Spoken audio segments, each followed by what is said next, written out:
What is going on, everybody? Welcome back to the channel, guys. Welcome back to Omar BYT, ladies and gentlemen, and welcome to yet another episode of From Barca to Madrid podcast with my guy Dave. How are you doing, mate?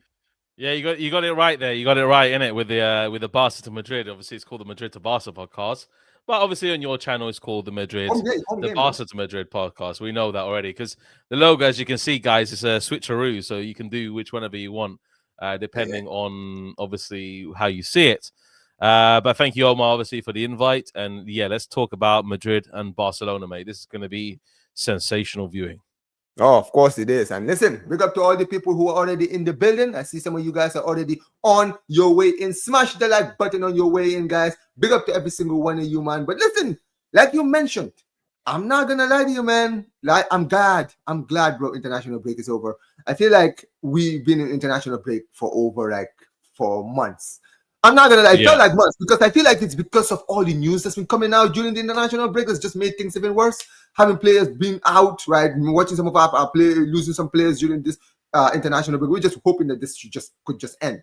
But thankfully now it's over. Now we can actually focus on what is actually important to us, right? Or something that we actually looking forward to, which is league football, right? And specifically club football, right? We got Champions League coming up. We obviously got the league games coming up tomorrow, starting tomorrow for some people, but we're starting with Barcelona because we will be the ones starting the big games between the two, right? So we're playing tomorrow against Girona, which is a Catalan derby, right? Catalan derby. It's a game I'm not exactly worried about because you shouldn't be worried about it, mate. I'm not worried You about them. shouldn't That's the be. thing. I shouldn't be Maybe worried. maybe I'm 3 years not ago. worried. Maybe 3 years ago. Yeah, maybe. Yeah, Not this time. Not this you're right. time. You're right. When they had Eddie Garcia on loan and they were, cooking us, bro, they beat us home and away. Bro, they beat us home. They scored 4 twice against us that season. They beat us 4-1, I think, in the Girona, and they beat us 4-2 at the Montjuic. Yeah, it's crazy, isn't it? Dude, that was crazy. But since then, we obviously have a great record against them. Last season was actually, the season before that was actually the first time they actually beat us, right? Since they've been in the league, we've beaten them every single time, right? But I'm not worried about this game. However, let's just call it out. We have problems at Barca. Big problems, right? We have over 9 injuries in our first basically 18-man squad, Dave. That's basically 50% of my best squad out, right? From the goalkeeper all the way to the main striker. I mean, and the worst thing is, you can look at injuries and be like, okay, this guy's injured, this guy can take his place. But we're having 2 players in the same position getting injured, right? Both Ferran Torres and Lewandowski out. So I can't even say, okay, Lewandowski is out, Ferran Torres will start. Or Ferran Torres is out, Lewandowski will start. You understand what I mean, right? The midfield. Fermin was out, now Olmo is out. I mean, Fermin is returning, but Fermin is returning like we just mentioned, right?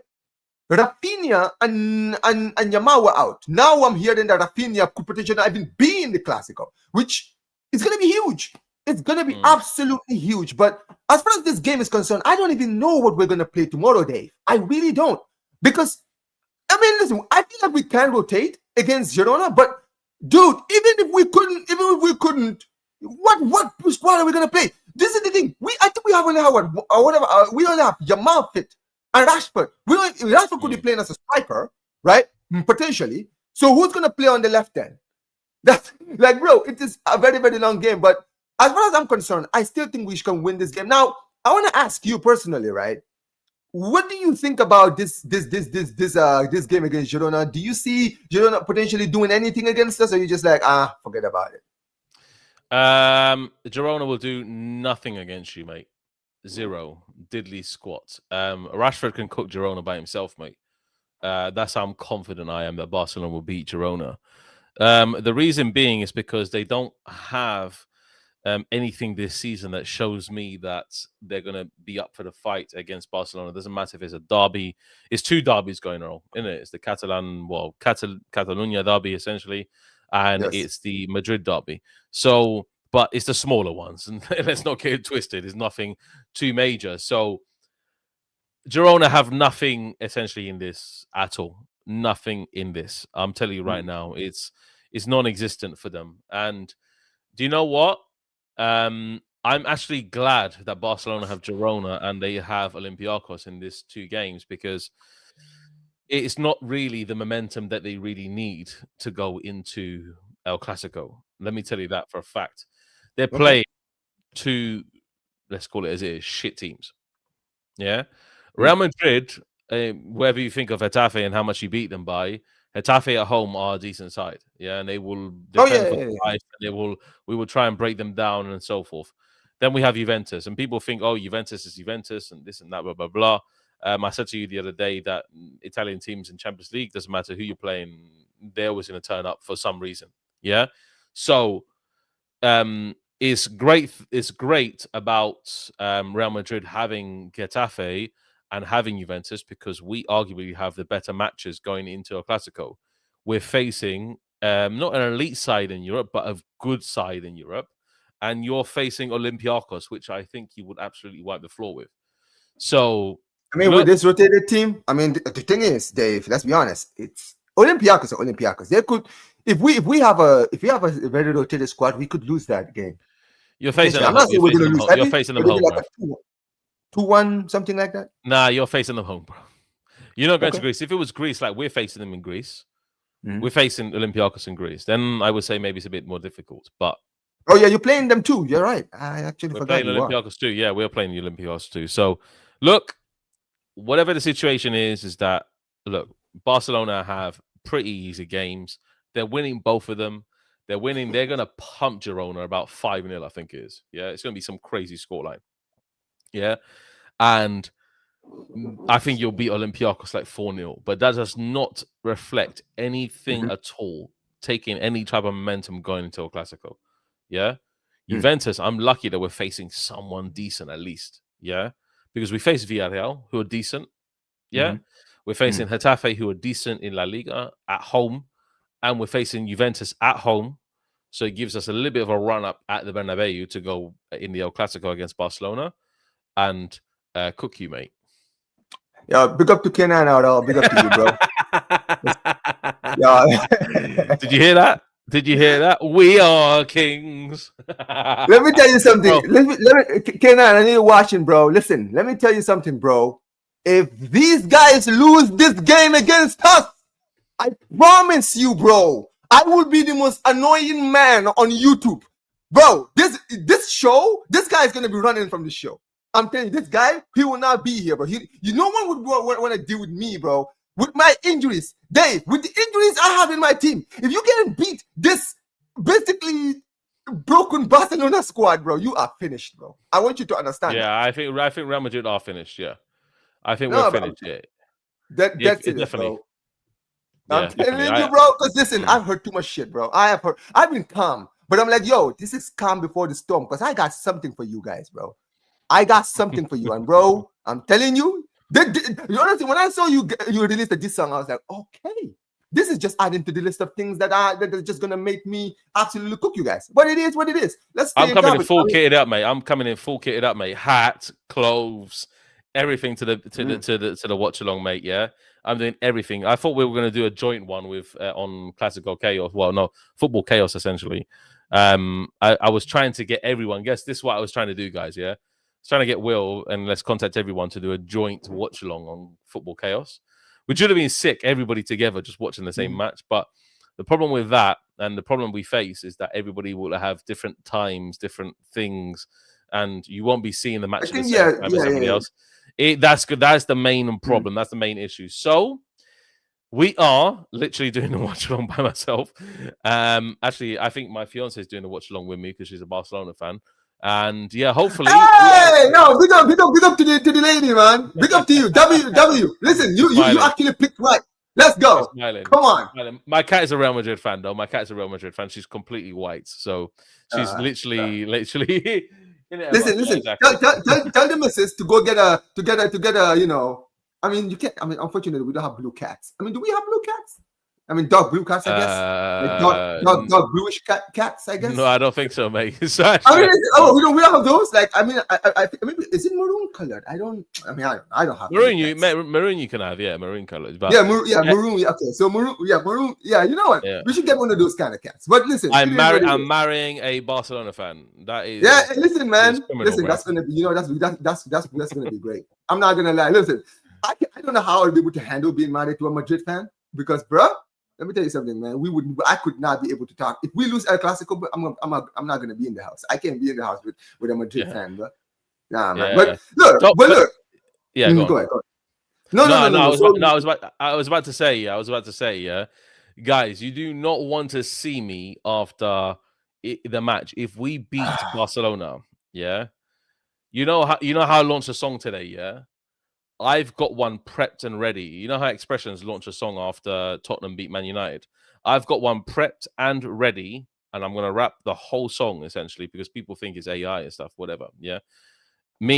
I am actually rapping, and I featured in this song. Yeah, I'm going to feature the whole song by myself, bruv, yeah? And the song is called Barca is Madrid's Bitch. That's what the song is called. How are you going to say that when you just beating us for the first time in 2 years, bro? Doesn't matter, mate. It's still, bro. It's still the same. Yeah, that's the song. That's what it's called. Yeah, bro. You're gonna get cooked, mate. Let me tell you something. Yeah, Sevilla. Yeah, I'm the film with the most confidence I've had in years. Yeah, even 2 years ago, I didn't really feel like that we would beat you, obviously, but. Even last year, I was like, okay, cool, pretty confident, and then we got absolutely spanked at the Bernabeu. Yeah, so hopefully that we actually do something good this time and absolutely hammer you. Yeah, hopefully we batter Barcelona, because if we do, then Barcelona fans won't hear the end of it. Trust me, Barca will be truly Madrid's biatch, bro. That's what you will be, mate. Simple as that's what it is, mate. Bro, let me tell you something. Dave. I am remembering all of this because I want you to understand I'm a very patient man. I don't like to count my chickens too early. I'm a guy that likes to take my time because you know me, Dave. When it's time for me to be shameless, I am relentless. I can go for days, weeks, months. Heck, I can go for years, bro. You never forget. Yeah. Okay, bro? I'm that kind of guy. I'm patient because I know when I go off, I don't stop. You understand what I mean, right? But look, let me be clear about something here, Dave, right? You talking about you got inspiration from the Sevilla game. Let me remind you what happened when the last time you played a big team. And the goal. Okay, bro? You got spanked 5 goals against Simeone, bro. Have some shame. Simeone put 5 goals ahead of you, bro. Simeone, you can't be losing to Simeone and coming and talking to me, bro. Respectfully. Okay, bro? Diego Simeone, right? The guy who barely has even won. Oh my God, he's like a cat. Nah, okay. Yo, I'm not gonna lie to you guys. This Madrid Barca show. Listen, the preview is next week, look, and we're already white, and she's got golden eyes. Yeah, so exactly like my hat. Yeah. Yes, this is what we're talking about. So you support Real Madrid, isn't it? Hey, listen. We are kings. We are kings. No problem, bro. No problem. Listen, I'm just saying, my time will come. My Barca fans in the chat, don't worry about it. We will have our time, and when our time comes, we will not let it go. But listen, Dave, just to stay on the Barca Girona game for a second, right? Bro has a really good cat, exactly. Yeah, he does. He has a Madrid cat. Maybe. No, it is what it is. But we obviously the game against Girona, right? I'm gonna be very, very honest. I want to see a statement win, not just a statement win, but a performance to go in. I feel like the way we ended the international break, right? The fans' confidence is really low, especially coming back to the season now with all these injuries that we have right now. You understand what I mean, right? These injuries have not helped our start to the season. It hasn't really given us. These injuries haven't really increased the confidence after the way we lost to Sevilla. I think that more than anything else, what you're saying, I understand what you're saying, but this is the kind of game for me, Dave, where I feel like Flick can experiment with the squad with the fact that he has injuries, like he did last season. Because last season, when he started, people forget when he started the season, he had injuries after injury after injury after injury throughout the whole team. Let's be honest, people forget we barely had a back line. Do you remember this? Last season, we only had Kobashi and Araujo as our only centre backs in the entire squad. Yeah, only centre backs, right? Inigo and it was Inigo and Kobashi, not Araujo. Inigo and Kobashi, right? And those two alone were basically the partners all the way to November or December when Araujo returned, right? In the midfield, we saw him he was the one that gave guys like Casado more opportunity. I know Casado played under Xavi, but he never really played under Xavi, right? Under Flick is where we really started to see Casado shine. We saw Bernal given an opportunity, right? De Jong started waking up and actually started performing under Flick. But even De Jong and Pedri were out at the start of the season. People forget this. So we've had injuries, and Flick at the start of the season last season had to basically come in and say, listen, I have to basically use the whole squad and see what I can build with what I have here, right? I feel like now this is yet another one of those things for me, where Flick is just gonna have to just do whatever he needs to do. You gotta use your squad, right? We don't have an attacking midfielder. Guess what? Okay, Pedro Fernandez is a guy who was cooking during preseason. Many people say we should give him opportunity. Give him an opportunity. What, draw against Girona? Yeah, it'd be good. Yes, it'd be good. It'd be a good run out for him. Yeah, absolutely. Yeah, absolutely. So for me, I think Joe's talented. Joe's talented. He looks like a talented footballer. He's got good technique. He is. Very, very good technique. I think he's got. I think he's very skillful. He lacks a little bit of pace, but he makes up for it in technique. Like, Yamal's not the most paciest player in the world, we know that, but he makes up for it in technique. The only worry for me about the weekend is we need to be careful of not getting injuries. Getafe are going to be absolutely lumping into our players, mate. We'll definitely get into that because you guys have your own problems. That is a Stoke City. Dean Howson is out officially, out of properly El Clasico. Mbappe also. Mbappe apparently is out as well. What, of El Clasico? No. For the Getafe. I knew that already because I told people, yeah. I told people that Getafe. I think we don't play Mbappe at all. Just leave him out of Getafe. Yeah. The news is apparently from Beam Sports that he's fully cleared, but I think Xabi Alonso won't take the risk. The reason being is because he needs to be fully fit for Juve and needs to be fully fit for El Clasico. I would not play him. I'll play Gonzalo Garcia. No, I hear that. Just play Gonzalo Garcia, or give Endrick a run out at least. And if everything goes wrong for the very first 60 minutes, just flip him, play Mbappe. It's fine. Yeah, but Endrick, give him a run out. Yeah, Endrick will cook Getafe. He's got pace. He can catch him on the break. Or play Gonzalo Garcia. You can do little tidy 1-2s and get goals. Yeah, I know for a fact that Vinny's going to play. Yeah, I know for a fact that Mastantuono will probably not play. I don't think. I think he's. Is Mastantuono playing, guys? Chat. I don't think so. I think Franco's. I mean, would you risk it? Would you risk bringing him? No. Okay. No. I'm not sure. There's so many. The international break is riddled with injuries. It's riddled with knocks. It's riddled with worries all over the gaff. I can't stand it. Yeah. So just do you know what? Play Rodrigo. Play Rodrigo against Getafe. Getafe are going to have a deep low block. Play Rodrigo. Play Gonzalo Garcia. And if Franco's fit, play him or play, I don't know, Brahim Diaz or whatever. Yeah. But we're not going to beat them if we play with that front three. That's factual. You know, we're not going to beat them. I mean, you say that. I mean, listen, we could probably start going into the Madrid game, but you know what's funny? You're saying that, but the thing is, you guys actually have a better record against Getafe than we do.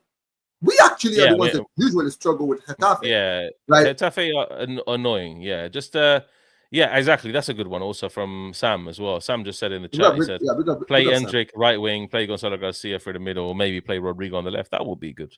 That would probably work for us. You know, so just keep all the best players fit for El Clasico and Juventus.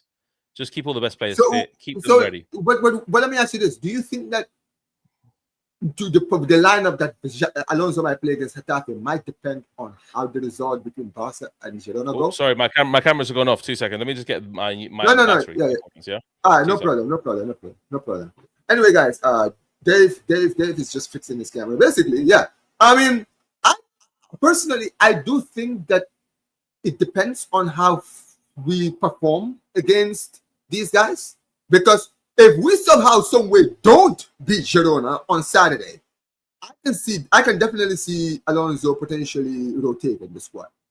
I can see him definitely playing Enrique, Gonzalo Garcia. I can see him playing Rodrigo. And also, I agree with Dave. I think that Rodrigo, this is the kind of game that fits Rodrigo, really, if you really think about it. Because here's the thing with Rodrigo, right? Rodrigo played well. He was in the international break. It was with first game, I swear, was it against South Korea they played in their first game in international break? I think it might be, right? And Rodrigo actually played very, very well in that game. He actually cooked in that game, right? And the thing is, Rodrigo doesn't play that much. I don't understand it. So this is the kind of game where you're like, okay, cool, play to your best. You feel me? But big up to Omar. It says, wait, Madrid zone said Mbappe trained normally and would be ready for Getafe. Ooh, interesting. Yeah, no problem, Sam, my guy, man. He says, why are the Madridistas so confident in beating us in El Clasico? Because we have so many injuries, Quentin. That's why, right? They're looking at our squad. We're basically injury plagued, and basically they're big headed right now. My eyes, we got people got diss songs already ready. Okay, cool. Listen, I'm a very patient man, bro. I keep receipts, and I'll tell you right now. Listen, don't be even surprised if I decide to pull up with a track as well. But you guys don't realize listen. I got my performances too, man. He says, Omar, bigger. Make sure you tune into my show after chaos. Hope you're doing well. Listen, yeah. We'll be definitely keeping an eye on that, man. Make sure you guys go subscribe to my guy, Madridista Sam, man. Look up to him. He says, Rodrigo will fit Getafe a lot more, inshallah, if he starts. And also, I'll be honest, man. Don't risk it. That's what Deschamps did for France. Because I think before the game against, who did they play against? Who did France play against in that first game where Mbappe got injured? I was already hearing that when the international break started, that Mbappe was barely even fit before that. And then he goes to the international break, he gets injured. So I'll be honest, if I'm Alonso, I am not playing. I would not risk it. Don't play him, bro. It's not worth the risk. Or maybe you can't, or maybe you should play him, and then if he gets injured, hey, listen, that's just more opportunity for us to start Vinny Garcia Brahim against Getafe. I'm gonna keep this in mind when Dave comes back. Big up to Minerals, man. Big up to you, bro. He says El Clasico will be a ball fest. Listen, man, El Clasico is never a ball fest. I don't know what you're talking about. Brother, you cooked us in 2022 with your dead squad 4-0. I'm not confident at all. Oh, hey, listen, speak for yourself, Omar. Speak for yourself. I've been watching what these people have been saying. Omar, will the chair be safe if you guys lose El Clasico? Listen, my chair is fine, man. Okay? Don't worry about this chair, man. He says, Omar, we definitely get at least one injury against Getafe. These guys are just WWFC. I mean, I don't pray for any injuries, but we'll see. Oh yeah, he's out. He's out, Marco. He's out for the El Clasico. He's out for the El Clasico. I mean, I guess that is good news for Barcelona in a way, right? I mean, yeah. Hold on. Remove the other one. There we go. Yeah, there you go. Guys, I had a little bit, so I didn't charge 3 batteries. I don't even know how that even happened, but we moved, man. We're here.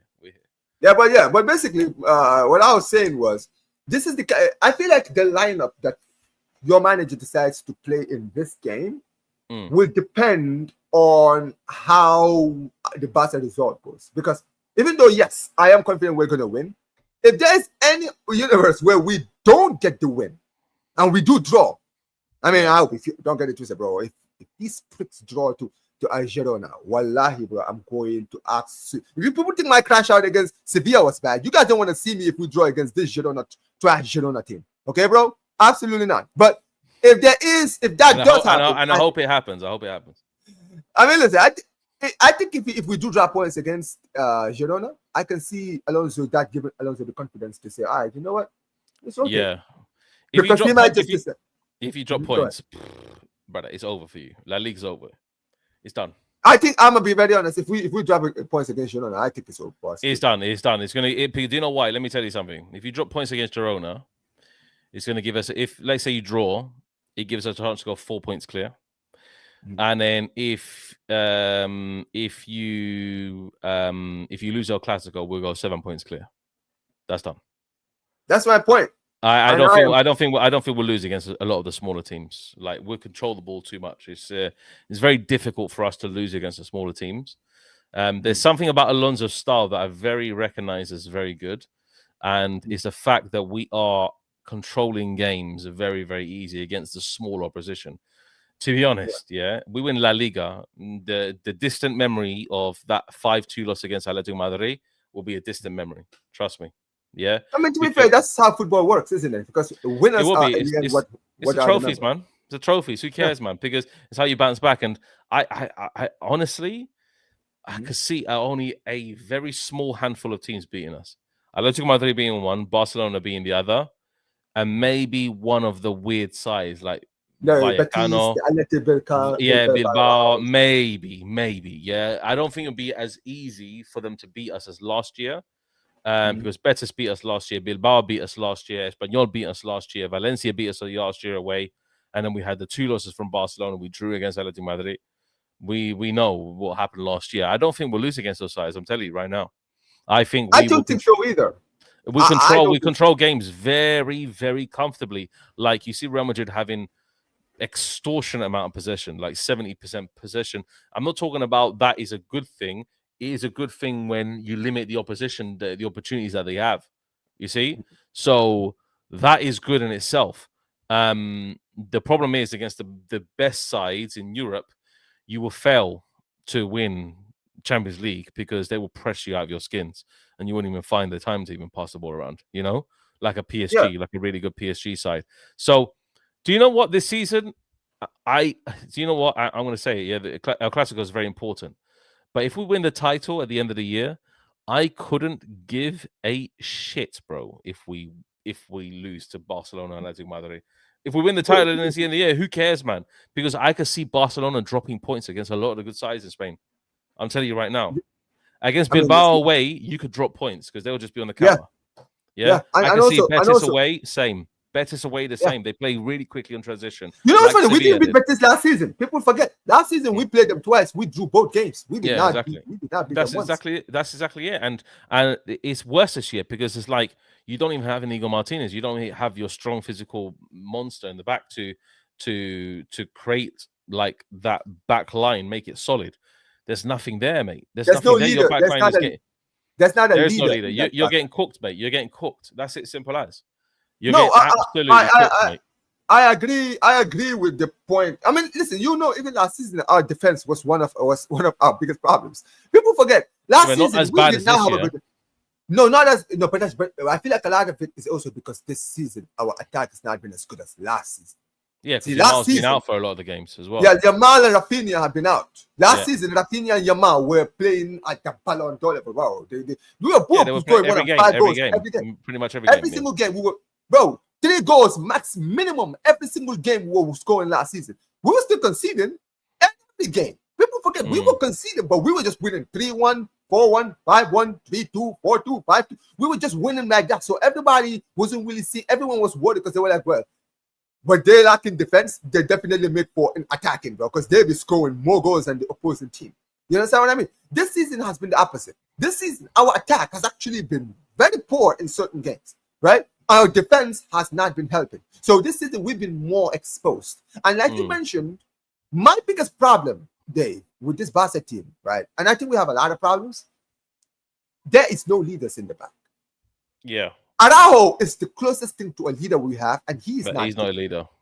He's not but that's the point.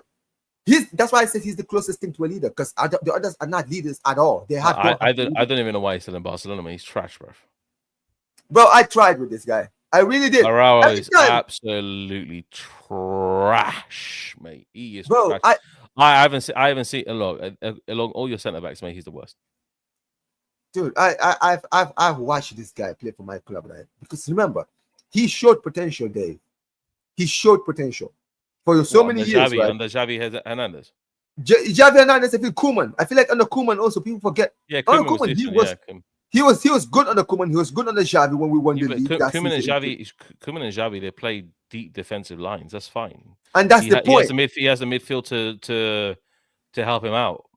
That's fine. Exactly. And then you got the high line here where he has to be so high, and he's not good in his recovery pace. So he's usually getting caught. Mate. He's like he's like an elephant on recovery pace, mate. He's quick, but he's not quick on the acceleration. He's not quick. When he has time to get up to his speed, he's fine. But he's not, mate. He just basically takes time to get to there, and that's what it is. Like a rhino. A rhino's the same thing. So, bro, like Araujo is trash, mate. Honestly, I'm telling you right now, Eric Garcia's pants, brother, as well. Like he is trash, mate. Yeah, and Kabasi. Eric Garcia is a better right back than. Yeah, I know. And Koundé's a better centre back than well, he's not better centre back than right back because we proved last year how good he is in centre back. But honestly, bro, your defense is absolutely gone, mate. I'm telling you right now. Like I look. Bro, like Barcelona, bro. I can't wait for Mbappe to play you, bro. I'm actually looking forward to it, people. I'm looking forward. That's why I'm so confident about El Clasico this year. I don't know why, but I'm just really, really confident, yeah, about El Clasico because that back line is going to suffer big time. And Vinny's actually not playing too bad this year. He's playing decently. He's being very direct, yeah. Unless Koundé locks him up like he probably did last flipping all the time last year. But come on, man. Vinny has not been playing well. He's been getting goals to cover up. I mean, with all due respect, the guy is. I'll be honest. I feel like last season the difference between decent this year. He's been better than decent. That's the thing. He's shown flashes of the old glimpses, Vinny, just like last season. Last season he did as well. People forget he showed glimpses, but the glimpses were just this much. The difference between last season's Vinny and this season's Vinny is last season Vinny was poor, but also he wasn't covering his poor performances with like goals and assists. Where you can be like, all right, well, he didn't perform well, but at least he got us a goal. He got us the win. He did this in the game, right? This season is the opposite. I feel like this season we've seen him have poor games all around, but he's still been able to get goals, 1, 2. Sometimes he's getting braces in a game where he's not performing well. The Villarreal game for me is the perfect example. I feel like in the Villarreal game he wasn't good, but brother, he got 2 goals. So at the end of the day, guess what? The 2 goals masks the performance. I actually disagree, mate. I think Vinny was the most direct and impactful player. I don't see any player in that team that was as good as Vinny. Everybody else was a bit slow, mate. Everybody was slow. I'm telling you right now, yeah. I looked at that Villarreal game and I was like, Villarreal are playing at literally a walking pace, yeah. And it slows down the rest of the game. And Real Madrid were doing exactly the same thing. And everybody was passing at 2 miles an hour, like moving around like so sluggishly. Mate, I don't play much football, but when I play football, I play faster than that. Trust me, this one. I put the ball in my feet and I release it. That was absolutely horrendous, yeah. A lot of the players, but Vinny was the only one who was maintaining that sharpness, that quickness that I want to see from the players. Nobody had it. Mastantuono was decent as well, but nobody had it, bro. And it was actually synonymous across the match. I don't know what was going on. So, bro, I think ultimately, like, I just look at Vinny and I was like, look, I just want to see you at least perform at least 7 out of 10s on most of the matches, mate. If you perform 7 out of 10s, then we have a decent Vinny back. And I think we're not so reliant then on Mbappe to do most of the attacking, most of the runs, most of the line breaking runs and everything that he's trying to do. That is very, very crucial, you know? Yeah. I hear it. And the thing with Vinny is, right, he's one of those players who sometimes I'm like, he's very easy to lock in, right? He's shown it, especially recently, right? And especially in the game against Barca. This is why Mbappe is crucial to whatever you guys do in that Clasico. Because if you guys don't have Kylian in that game, I think even despite our injuries, we will actually come into that game confident that we can get out of there with the win. Because here's the thing, that this is the difference between us, Dave, right? My team, despite the fact that we have our issues, we are getting goals from everywhere. We have multiple players that are doing the job. Rashford is playing well. Yamal before his injury was playing well. Rafinha wasn't playing as well as he was last season, but he was still getting goals. Lewandowski the same thing. Fermin Lopez was getting goals. You understand what I mean, right? We were getting goals from everywhere. Kylian Mbappe is basically doing everything. Like your best games this season, he has been front line of everything good that's happened to you guys. I know. So that I feel like that's the difference. If you guys lose Kylian, it could completely change. Well, it's like you losing Yamal. Yeah. The same. Yeah, exactly. So Yamal adds a different dynamic to the front line than just standard Rafinha, Rashford, and whether it be Ferran Torres or Lewandowski. It's the same thing. So Mbappe, he is him for us this season. If he's out, then unfortunately we have a major problem. I think that he's the best. I think he's the best. Honestly, I'll go as far as to say striker in the world, potentially best player in the world right now. I yeah, you probably could say that at the moment, but I need to look at. Yeah, I could probably say that as well. Yeah, no, because it's a toss up between him probably and Kane for Bayern Munich. I'm guessing at the moment in terms of striking ability. Absolutely, everything else. There's a lot of different players around the world, but just pure strikers, Kane and Mbappe are doing the business. Absolutely. The reason I called him the best player in the world is because I genuinely think if you didn't have him, we would have been top of the table right now. Oh yeah, absolutely. And that's why I put point, right? So even though yes, you can say the same thing about Kane, but I feel like with Kane the difference is Kane. You have guys players like Olise also playing well for yeah, Olise is good. Yeah. Olise has been cooking for them this season so far, right? Haaland's got a lot of goals, Haaland's gotten a lot of goals, to be fair, right? But for me, I feel like I've watched you guys this season, and I'm like, bro, you guys are not even playing well in most games, and Kylian Mbappe is just carrying the team. He's just been smoking everybody. That's why, bro, I'm not looking forward to the Clasico, because brother, let me tell you something. People are saying, oh, Omar, he was caught offside. Look at the amount of times he was caught offside last season, bro. Did you guys watch the 4-3 game?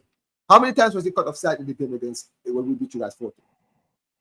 How many times? Exactly. That's the point. So clearly he's someone that was learning his lesson. He was learning where the line was, where he needed to be. And brother, let me tell you something. I've said this about Kylian Mbappe so many times, Dave. Kylian Mbappe is one of those players that I don't understand why he does certain things. Like, brother, you are one of the fastest players in the world. You don't have to be behind the defender solely. You can literally give this defender a mile and still be able to catch up to the ball. Yeah, that's true. Yeah. So it's like, bro, you know Barcelona don't have pacey defenders. You know we don't have pacey defenders. You don't have to be behind the defenders. Just stand. Just be all right. Listen, you can have the line. All right, no problem. Guess what? Trent, Carreras, just put the ball over there. I'll get it before these guys. Don't worry about it. You feel me? But yeah, he's just one of those players. He plays in a certain way. That's his problem. Yeah, I think Mbappe's pace has increased since he lost weight after his illness. So I think Mbappe, he needs to just realize where he's best suited on the pitch, and then he will carry on scoring. Yeah, he's becoming a true number 9. That is it. And he actually called CR7 for advice on how to adjust himself in that position, which is great as well, because it gives him obviously much needed advice, which is head, using your head to do that. Exactly. And because CR7 has played left wing. Yeah, he played as a wing. Yeah, left winger, moved to the striker. Yeah, exactly. He knows what he's doing. He played majority of positions, we know, and he knows how to adjust himself. And Mbappe, I said this to Will the other day, pure physicality wise, he's not on CR7's level, because CR7 is like physicality is like elite level. Absolutely. Yeah, the best player in the history of football in terms of physicality and how he's managed himself in terms of his body. And I think Mbappe is very close to that in terms of pure physicality. How he's quick, he's got really quick turn of pace. The only thing that Mbappe doesn't have, that's really still needs to be worked on, is his first touch. It's not really the best. Like, he drags the ball a little bit too much in front of him. But I see that Mbappe, he's finding his shooting boots. Yeah, that's absolutely facts. Yeah, obviously Haaland is, we know that Kane is, but for Mbappe to do it in a position that's not naturally his, that's amazing. And hope he keeps on firing the ball in the back of the net, and hopefully he puts two past Barcelona. And this is the thing. When it comes to Kylian, this is why last season when people were laughing at him. And people were saying, oh, he's going to flop. Yeah, I know. I didn't flop. I was like, nah, I know he's trying to... I'm trying to bait you, bro. He's trying to bait me. I'm like, nah, I know what you're doing. We are kings. I'm like, we are kings. Listen, don't worry about it, man. I don't forget. I'm just sitting in the corner, just like, I'm like Kendrick, man. I'm like just sitting in the corner, just enjoying listening to the corner. Yeah. Listen, let me tell you something. Meet the Grahams is coming very, very soon. Don't worry about it. When I meet I will hit the mid. No, bro, trust me. My meet the Graham point is coming very, very soon. I'm a patient man. I'm just waiting. I'm just letting them dig their hole, because when I'm ready, listen, I got the apron ready. I got the chef's hat ready. Yeah. I got my spatula ready, bro. Let me tell you something, bro. The cooking is going to be spectacular. Don't worry about it. But when it comes to Kylian Mbappe, I do agree with you. And this is the thing with Kylian, right? I think that Cristiano Ronaldo, you mentioned it, right? Cristiano Ronaldo, when he joined from Manchester United, right, in 2009, yes, he was playing out in the right. People forget, like, I know Cristiano Ronaldo is different. He started to life at Real Madrid very quickly. He was playing, like, he was scoring goals left, right, and center from the moment he started, to be fair, right? He didn't have that slow start. Kylian Mbappe, he had a mini slow start to his time at Real Madrid, but won the Pichichi. That's my point. But come on, let's be honest. He only won the Pichichi because Lewandowski got injured for a whole month. No, he won the Pichichi because he deserved to win the Pichichi. Bro, he won the Pichichi. I'm sorry. He won the Pichichi because our player got injured. Bro, my God, Lewandowski scored how many goals? He had 28 at the end. Bro, let me remind you, when Lewandowski arrived, I think he scored like 1 or 2 goals after he came back from injury. So this guy was clear of him, because at the time, I think before his injury, I think Mbappe had scored like 22 goals or 21 goals, and Lewandowski was at 26 or something like that, right? And Lewandowski was scoring. He was still scoring left, right, and center before he got injured. So he got injured, and then your player capitalized. So listen, I'm not hearing this, Dave. Hold up, because Omar put in the chat a stats that I want to actually check out. So last season, Lewandowski played 34 league games, and he got 27 league goals. Yeah, okay, that's last year. And then Mbappe, lo and behold, last season. Please just tell me if this is true, mate, because you're gonna get cooked, mate, right now. Hold up. Mbappe stats. I think it's about true. Omar in the chat, you're right, bro. I think it is true. Hold up, let me check if it is true. Hold on, I'm gonna check it too. You might be cooked, mate. Quite literally, right here. Yeah. They did play the same amount of games. It's true. Pichichi, bruv. Come on, man. Like this guy. Listen, I'm just saying, bro. They played the same amount of games. Maybe they were the same amount of minutes, but the same amount of games, definitely, bro. How is that even possible? Because Mbappe wasn't injured for any point last season. Mbappe was out for a little bit. Yeah, he was out for a little bit. Out for a little bit. When? Was it Mbappe was out? I can't remember now, because he would have been featured. He would have featured across all the games. He was out, guys. Omar called Omar for Omar. He was injured. Yeah, he was out for 3 weeks. Yeah, he was out for 3. I remember that. Yeah. It was a long season. He was out. I remember when he was out. I think it was when you started seeing Rodrigo and Vinny playing together randomly. I think that was the time when, and I can't remember, a long time. It's this season. Yeah. Last season is such a blur, man. It was such a shit season. Last season. Yeah, you know what? It was last season was such a shit season that I didn't even care about it. Wiped my memory, bro. Wiped off the memory. And we all know. Let me tell you something. The best thing that happened last season was when I watched Dave at was it Crash out. the crash out at the Bernabeu after you guys lost to them. Bro, man was calling out that guy who was calling because he was speaking English. I'm sure the guy. I think the guy might have heard you speaking English and he thought you were English, and then when you started speaking Spanish, and he was like, "Oh shit, this guy's actually from Spain." And you were like, "Yeah, I am Spanish. I'm from Tenerife." Yeah, I'm just Tenerife. Yeah, I spark a lot of debate, mate. I spark a lot of debate. The other day, I actually launched a video about CR7 being the GOAT, but not in my personal top 10. Everybody was confused. Yeah, I saw that. Everybody was confused, mate, because they actually didn't understand the meaning of the video. I said that CR7, if you look at CR7 as an all-rounded player in terms of what he's done on and off the pitch, he's the GOAT. He is the greatest of all time. On and off the pitch. Influence-wise, basically. You mean like influence, like how he's influenced? Yes, and an influence as a football player. Yeah, I mean everything. He's built his brand. He's become the most successful, the most wealthy. He's built. He's built well, not built. I would say the wrong word to do. He's built a legacy for his family, essentially. Right. Yeah, they can retire now, and they will always forever live. That's how big his legacy is. Yeah. So that's what I meant. Right? Am I correct? He's a billionaire now, isn't he? He's a billionaire, billionaire, yeah. So that's what I was saying. So R9 pisses on Cristiano, not Real Madrid. I mean R9, but R9 at Real Madrid doesn't piss on him. Cristiano. To be fair, R9 is not even in my top 10 in Madrid. Real Madrid, he's not. Whoa! Wait. So who's your top 10? If you could call them out quickly. Oh, top 10.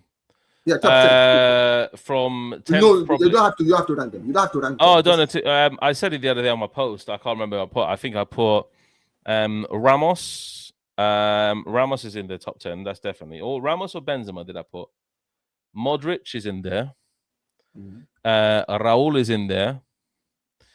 Zizou's in there. That's definite. For that Leverkusen goal is unbelievable. Yeah.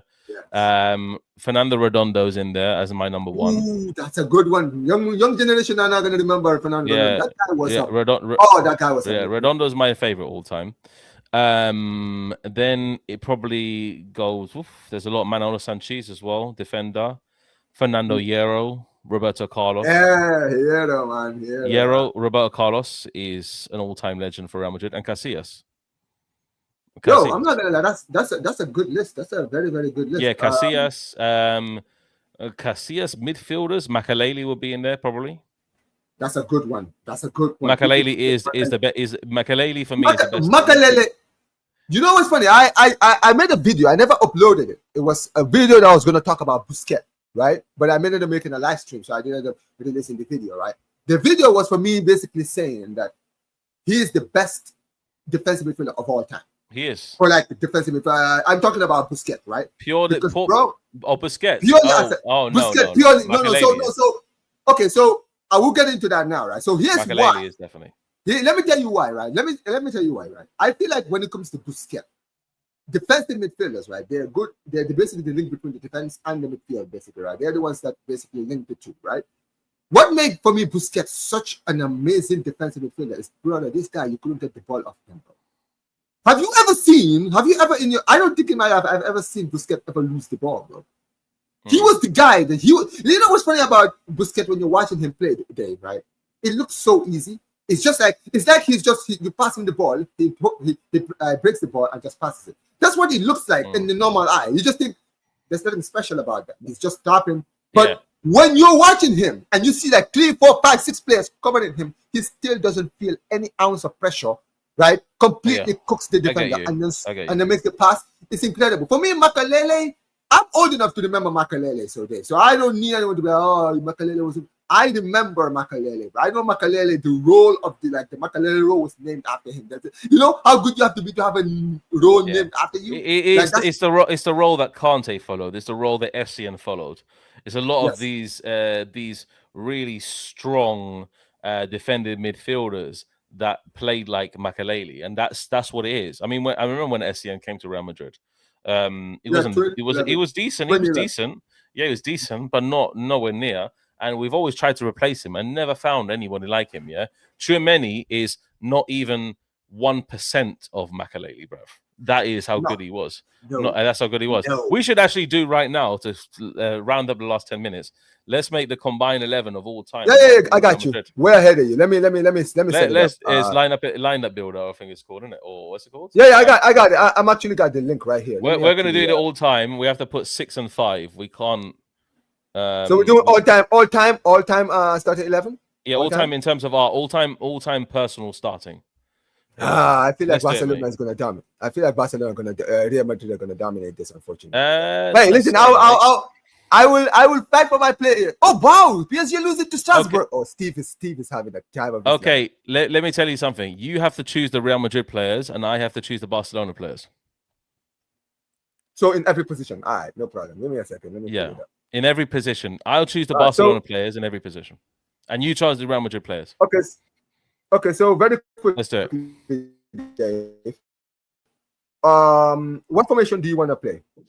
What formation do you want to play? 4-3-3. Let's do. Is this formation good, or would you rather do a different? 4-3-3. 4-3-3. Yeah, because we have to fit three at the front. Got you.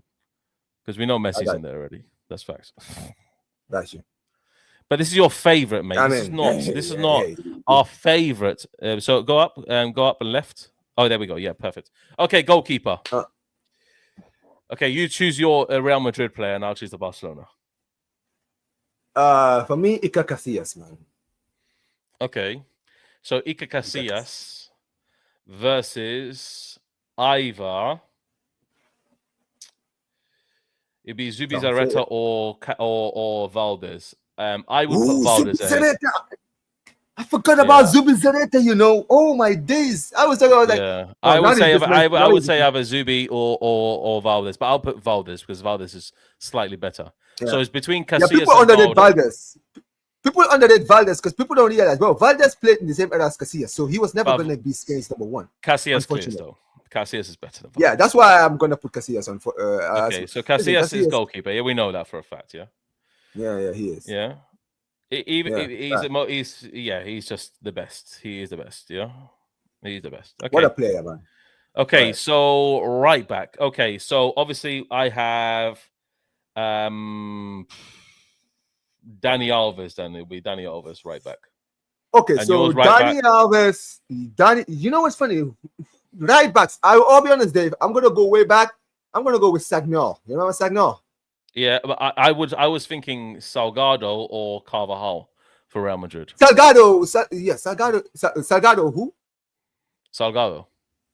Yes. So yes, Salgado. So okay, so Salgado is probably the one I was thinking of. I said Salgado. Yeah, you say Sagnol. You said Salgado. Yeah. Salgado is one. Yeah, I messed up. Carvajal's better than Salgado for me personally, but it's between Dani Alves and Carvajal. I mean, that's a very hard one. I'm gonna say something, yeah, and I may upset a lot of Real Madrid fans, yeah. I love Carvajal, yeah. He's given us so much glory, but Dani Alves is a better right back. Let's be real, bro. Let's be real. I mean, we got to keep it 100, bro. Dani Alves, bro. When we lost Dani Alves, bro, we did not replace Alves for a long time.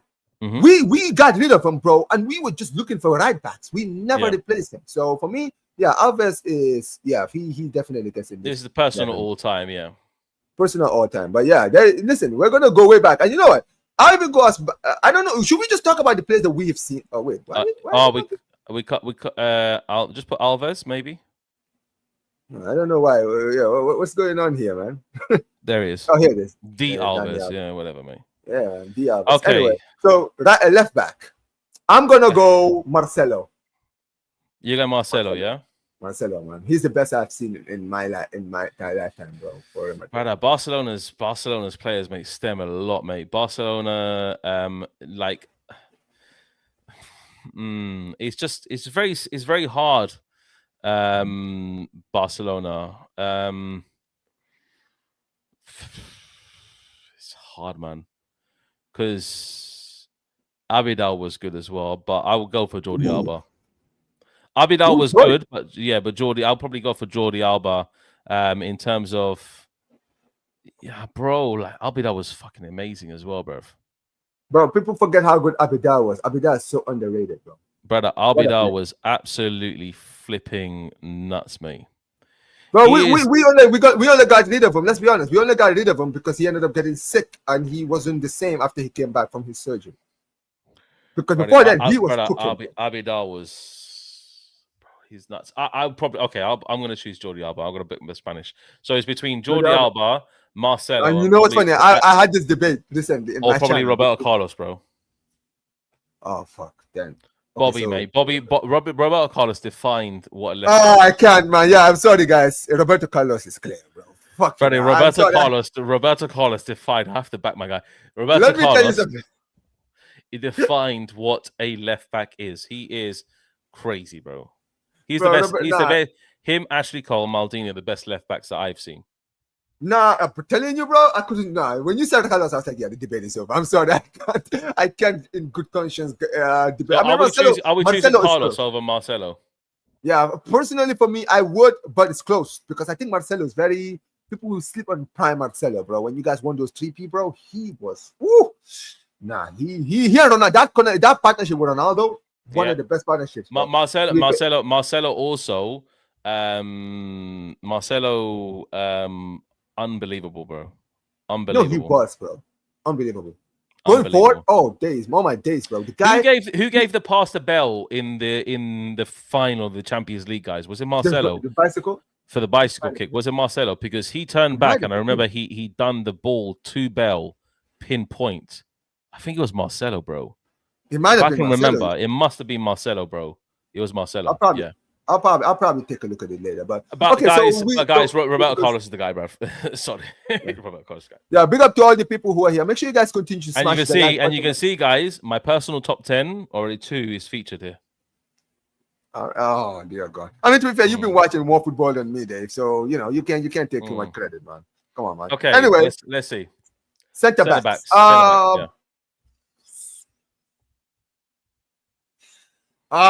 Damn it. The most obvious one that is easy to pick is Ramos. Yeah, he's in my top 10. It's Ramos and between Ramos and Carlos Puyol. It's been Ramos, Carlos Puyol. Do you think that should be the Fernando Hierro? Brother, Barcelona had fucking elite centre backs, bro. See, that's the thing, because you know what it is with me, right? I feel like I never got to see the best version of Hierro, right? Because when I got into football is when he just left Real Madrid, so I never got to see prime Hierro, right? I've seen Ramos. As much as a lot of people don't like Ramos, I've said this about Ramos. Like, Ramos is one of those players who, if you're a rival, you hate him. If he plays for your club, you fucking love him, bro.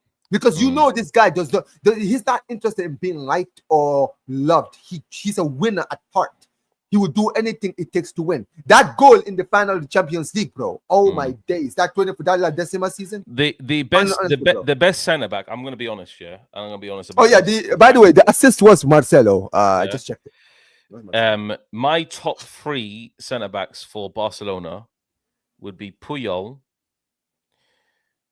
Ronald Koeman, and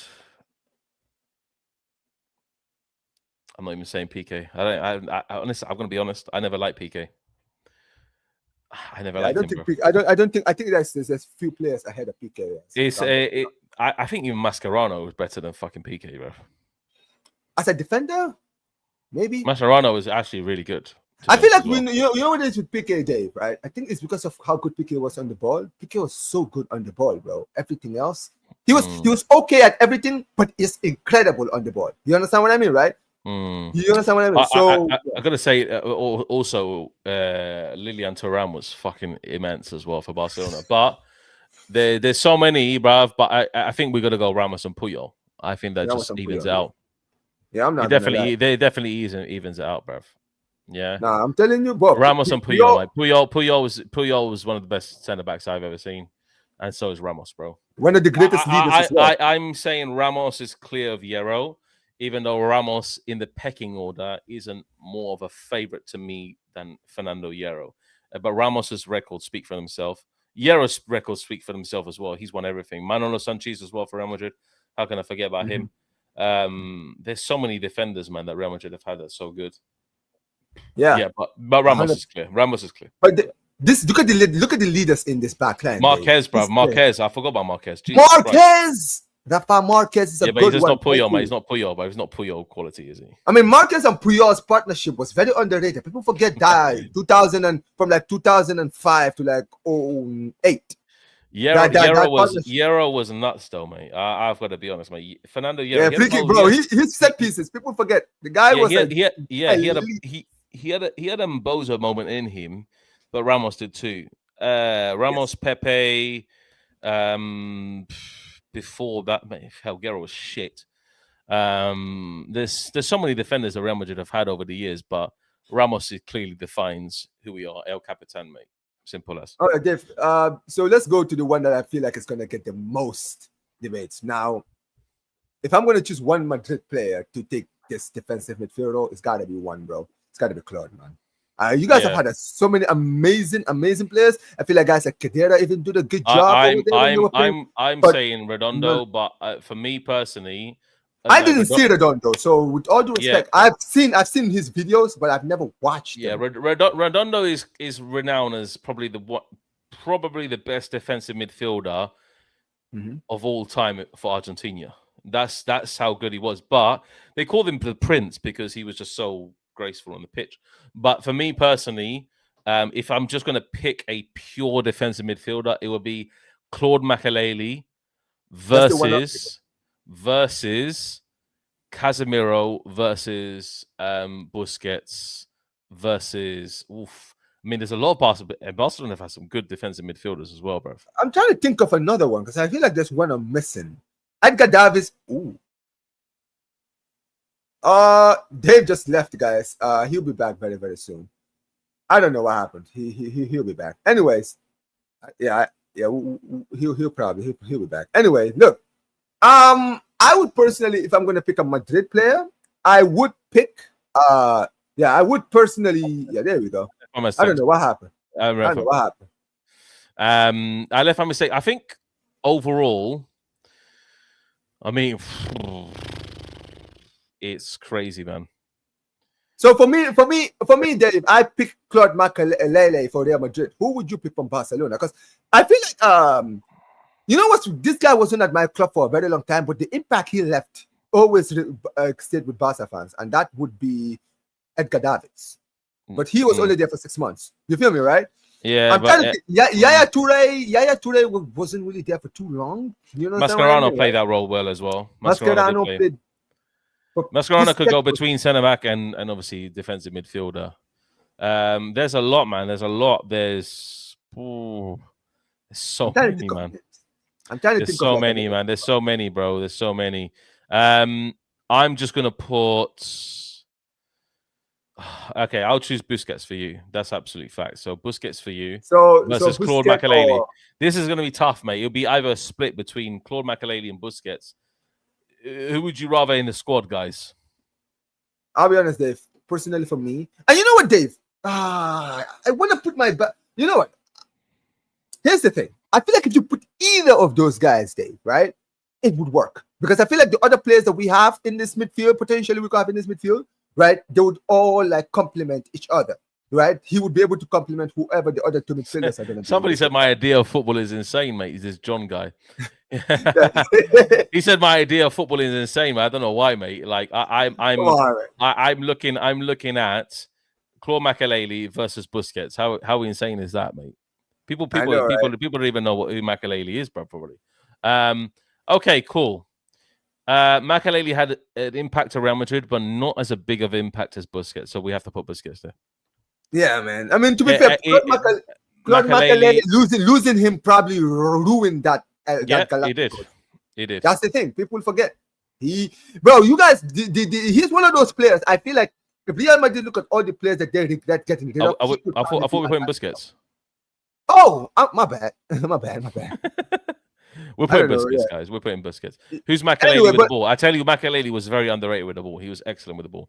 Ask Jose Mourinho. Ask Jose Mourinho with Makelele in Chelsea and ask him how good he was with the ball, mate. Yeah. Makelele is the best player. And honestly, Busquets defensively is not even 10% of what Makelele is. That's the thing. Makelele could also carry the ball, but Yeah, we have to go for Busquets. That's fact. Okay, so now this draw. I feel like this with the midfield, right? It's gonna be interesting because we have so many good midfielders that play for both of our clubs. It's You understand what I mean? impossible. It's impossible to choose the midfield. It's very hard. This is to tough. choose. This is especially we're talking about like of all time, like in our lifetimes, the players we saw, right, bro? We could literally stay here all day thinking about all the best players that play for. I can go as far not just mention Modric, Cruz. I could talk about Guti. Like I can mention guys like Guti, bro, right? How good they were. I'm trying to think of other players, right? Zidane, the most obvious one, bro. That's Zidane. it. Yeah, that's it. Right? It. So for me, I'm gonna pick Zidane, bro. Zidane is the most obvious one, bro. Talk to me. Okay, Madrid and all those guys are great, but bro, if I could pick one Madrid player, it has to be Zidane, bro. I'm sorry. Yeah, I'm gonna go for a very obvious one. I'm going for Gavi. No, I'm joking, mate. Yeah. Oh, please do, man. Oh, if I go for Gavi, no. Zidane is definitely in the team. And the other obvious one is my all-time top 5 player, not just of Madrid, of all time. It was Iniesta. Sorry.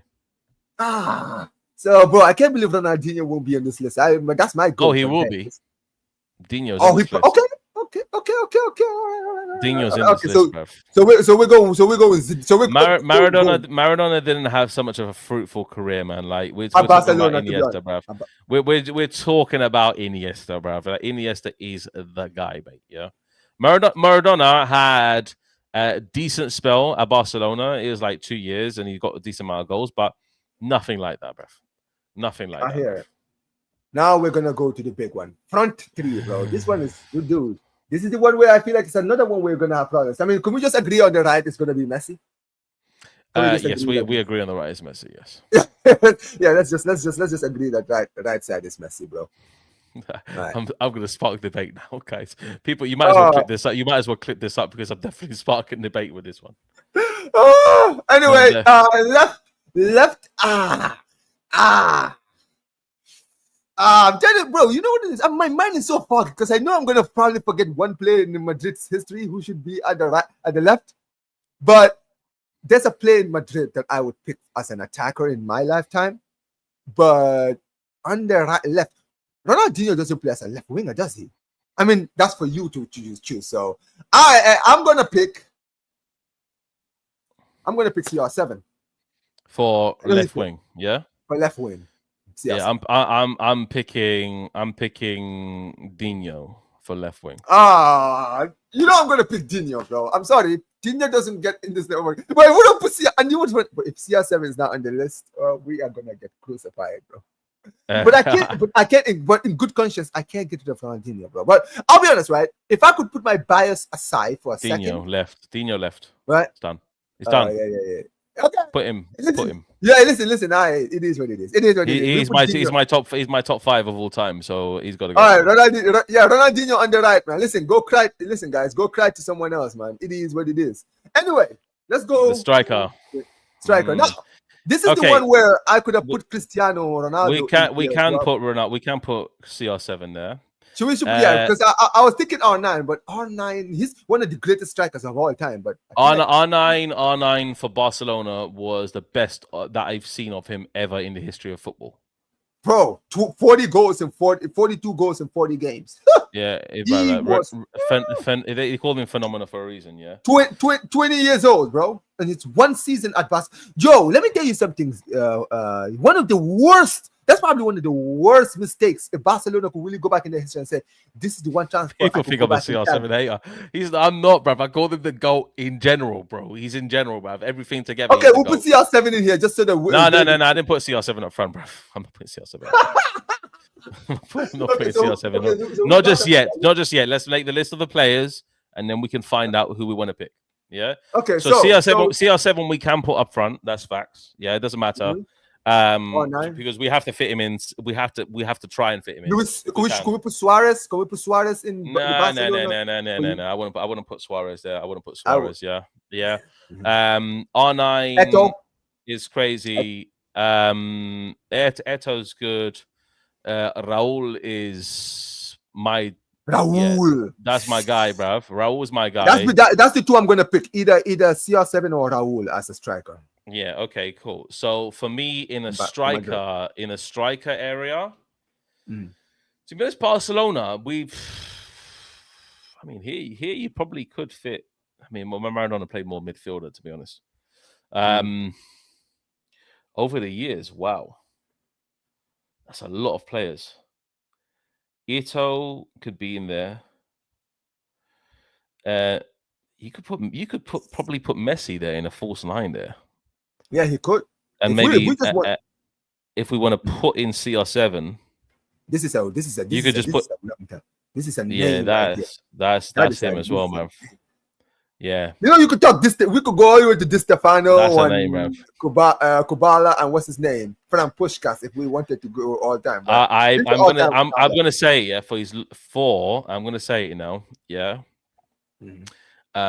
For he's just brother, like this guy, bro. Like, look, I'm gonna say look. Romario last 2 years, but Romario is probably the best striker I've seen. Yeah, Romario was one of the after an R9. Romario is the best striker I've seen of all time, probably. Yeah.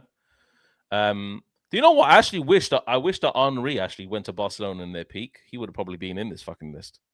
That's the thing. That is true. That is true. But hey, lucky for you, because lucky. Yeah, true. Yeah, true. Oof, forget. Yeah, it's bro. There's so many, mate. R9. I feel like after this show is over, there's gonna be people in the chat who are gonna look at it because I'm gonna clip this, right? And bro, I'm sure there's gonna be people that are gonna be like, "Oh, you forgot this guy, and that guy." Bro, we were gonna get crucified. Don't worry about it.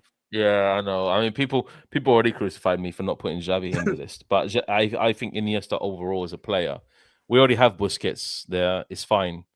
Like we have Zizou and Iniesta. That would be just incredible. Like this team already will cook on a different level. I'll be honest. This is a good one, but I don't feel like he did most of his thing at Barca. I mean, if you look at Villa's career, he's an underrated striker. Villa is sensational. Do you know what Suarez? You know, I keep on forgetting of the impact that Suarez made. People forget. You know what MSN, bro? MSN series. MSN is. Yeah, people forget. I feel like it's also because how he's such good an Suarez was. Person. Yes, he's so unlikable that people choose to forget how good he was. How good Suarez 2016. Was, do you remember 15-16 Suarez? Yeah, man. Absolutely fucking disgusting, man. God, dude, this guy was disgusting, mate. He outscored Messi and Ronaldo. He's the only player that outscored Messi and prime Messi and Ronaldo, bro. I want you guys to understand. My God, Dave is gone again. Oh my days. What's going on with this internet, bro? He just keeps getting kicked out. What is going on? But look, I feel like Suarez is a very underrated one, bro. People don't like him. He's very unlikable. That's the thing. This, mate. I don't know why I keep on doing this. It's crazy, bro. You accidentally pressed something again? Yeah, I think I pressed escape or something. I don't know what, mate. It's like, hey, come on, man. Hey. Bro. Okay, so we decided that R9 is a shortlist for this. Yeah. R9, CR7. Okay. R9 is a shortlist for this. CR7 is shortlisted for this. Brother, Johan Cruyff. Brother, I didn't even watch Johan Cruyff. Yeah, we did not, bro. But he probably, if we were talking about honest all-time 11, he would have been in it. But we're talking about in our lifetimes because I don't know how good Johan Cruyff is watching him. I've seen videos of him, but I feel like I want to pick players who I've actually seen with my own two eyes. Right, and that's why I want people in the chat to understand this all-time 11 is for the players that we've seen in our lifetime. It's our favorite. It's our favorite all-time 11. Favorite all-time 11. It's our favorite all-time 11 because bro, R9 played for both. CR7 obviously played for Real Madrid only. Bro, this is the most toughest thing I'm gonna have to make. Go ahead. Just for his goal-scoring contributions. And R9 isn't even in my top. And let me tell you this. R9 only had, it's true, mate. Like, we have to look at it on the string of it, because R9 may have had that amazing season under Barcelona, under Bobby Robson. Yeah? Yeah. But he only played 1 year at Barcelona. Yes. So, move Messi into the center. So drag him into the center, false 9, and we'll have to Oh, no, just put CR7 up, son. Fuck it, mate. Just do That's it. what I'm saying. So you know what, right? Do it. We're doing, man. We're putting CR7 up front. Yeah, let's just put him up front because I feel like even though like favoritism would probably pick Ronaldo. Will pick Raul for what he's done for me as a football fan. But yeah, Ronaldo, has to be in there. I'm gonna be very honest, right? No matter however you spin this, Dave, right? He's the top goal scorer for Real Madrid.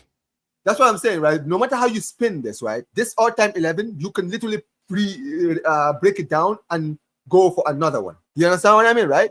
So it is all over the place. It really is over the place. But look, this is our all-time 11, guys. I know that you guys are gonna be fuming in the chat. Tell us what you guys think about this this all-time 11. Tell us what your all-time 11 would be. There are a few question marks, guys, that you can put in the comments. Obviously, Iniesta's one question mark because there's so many midfielders from Barcelona's history and Real Madrid's history that you can have in there. For me, Iniesta's one of the most graceful, most skillful midfielders I've ever seen. Xavi could have made it. Yeah. That's what I was going to ask you. I was surprised you didn't mention Xavi at all. Yeah, Xavi could have mentioned it. A lot of people put Rivaldo. Absolutely, Rivaldo could have been in there. But Rivaldo, I would have put him out on the wings more. That's where he was more effective. Like Rivaldo was such a fucking good player, mate. I've never seen such a tall, lanky. Sorry, my language, because he's such a legend. Fucker that absolutely tore defenses apart by himself, bro. Yeah. Figo the same, bro. Yeah, but people wouldn't even remember Luis Enrique. I mean, Luis Enrique was fucking sublime for both teams. Mm-hmm. Luis Enrique was absolutely amazing for both teams, man. Both teams. This is my point. This is exactly what I'm saying, bro. Dave, if we really took our time, right, for like, let's say for a whole week and said, all right, next week's episode, we're going to do all time, but we would still not be able to make up our minds, bro. There's too many good players that have played for both of our clubs. We're going to end up missing out on somebody and be pissed off like, oh, this guy is not on the list. This guy is not on the list. You feel me, right? Because, like you mentioned, Raul was so good. I feel like he should be on an all-time Barca Madrid list. Dude, CR7 cannot be kicked out. People say, is Raul better than CR7? Let's not like twist things.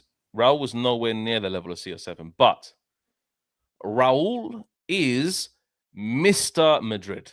He's called Mr. Madrid for a reason. Facts. Yeah. Facts. He would have played for free, man, and still be in the fucking club. We outed Raul, bro. We outed him, bro. Yeah. Was he to you what I would say Puyol was to Barca, basically. He was Mr. Yes, he would have wore the badge. He would have put on that shirt. He would have retired at the club. He would have paid Real Madrid to play for them. That's how fucking crazy Raul was for Real Madrid. That guy is, and that's why I don't understand why you guys born in Madrid. He actually didn't come from Real Madrid's academy, by the way. He started at Madrid. Yeah, exactly. But the situation is that Raul would have worn the badge for pride, bro. Yeah, he would have played for Real Madrid. Doesn't matter how much money he's getting. Yeah, and that's the difference. When the time of eras evolved in football, people, keeper was Casillas, by the way. Yeah, people would distinguish. Okay, the era. Yeah, because football has become so washed with money. Footballers now pass on very quickly from club to one club. You don't see like a Scholesy playing for one team for fucking all his life. You understand? Yeah, it's gone. Scholes played for it's a madness. Yeah. Dave, people ask me that even now. People are like, Omar, do you see Yamal doing what like a player like Raul or like what Messi did playing for Barcelona? I said, brother, this is a new era, bro. You can't. I am not expecting any player, no matter how much I love you, for you to stay at my club forever. There's some players that give me those vibes of, okay, this guy, he's gonna be here for the long run. I look at a player like Pedri. I'm like, okay, Pedri, he shows me that he plays for the badge. Gavi, I feel like he's one of those guys. As long as Barcelona want him to play, he will be there. You understand what I mean, right? Yeah, go on. Yeah. Sorry. So my point is, some players, they give you the vibe of, okay, I want to play for the badge. This guy, I can see him staying at the club forever, but you can never really trust it. I feel like, yes, this era is different. My era, and I said this before, I was fortunate to watch football in the early 2000s, where players actually played for the badge. Players had pride. Some players were academy players. They only dreamt of playing for that club that they're playing for right now, right? Whether you're Barcelona, Real Madrid. Bro, I think, if I'm not mistaken, Raul made his debut for Real Madrid in 1995 when he was like what? When he was like 94 when he was like 17, right? Yeah. He was 17, and since he broke into the Real Madrid first team, he never looked back. He continued every year. He played for Schalke after, and he played for. But he did. But he got outed by Real Madrid. He got outed by Real Madrid. That's the problem. And this is, I heard Mourinho wanted to keep him. I heard that Mourinho wanted to keep him, and the club were the ones who kind of like wanted to shoe him on. Yeah, they wanted to shoe him on. Do you know why? Because CR7 wanted the number 7. That's the whole thing. No, come on, man. Take your time. The guy is gonna be gone very, very soon. Could you just be patient for a few more years? Yeah, exactly, bruv. Like, he wanted the 7, bruv, and Raul was always a 7. Raul is he's the number 7. He's the true number 7 for Real Madrid. That is always the case, Raul. Yeah, and the situation is that there's two really there's actually 3 Mr. Madrids. Yeah, one is Di Stefano, the other one is Manuel Sanchez, and the other one is flipping Raul. Yeah, these guys. What about Casillas? I can't believe you mentioned Casillas. Yeah, the 4. Okay, 4. Yeah, 4. Casillas got outed as well. That's crazy how Casillas got outed. What about Guti? People forget that. Guti was also outed. Yeah, but Guti, his longevity at the club, it was fine. It's good, but he's not on the level of Modric. Like, that's or Cruz. That's he's not. But he's the tier below it. I feel like Guti, Dave, I think Guti is very under. I think people sleep on Guti, bro. I remember Guti, bro. I always still remember the thing with Guti is right. It was such his career. He had the strangest career. You know why I say his career is strange, Dave? He played for so long at Real Madrid. He played since the 90s for Real Madrid, right? He was always in that team, whether he was on the bench, whether he was starting. Yes, he played there all the time. But this brother never played for Spain. I'm like, brother, how do you have a player this good playing for Real Madrid? He's Spanish, and the Spanish national team never called him up. It never made sense. And it's not like they had like elite midfielders for so long. I mean, they had Mendieta. I know they had Mendieta, Xavi, Iniesta, all those guys. But you can tell me he wasn't good enough to at least be on the bench in some of those teams. Yeah, man.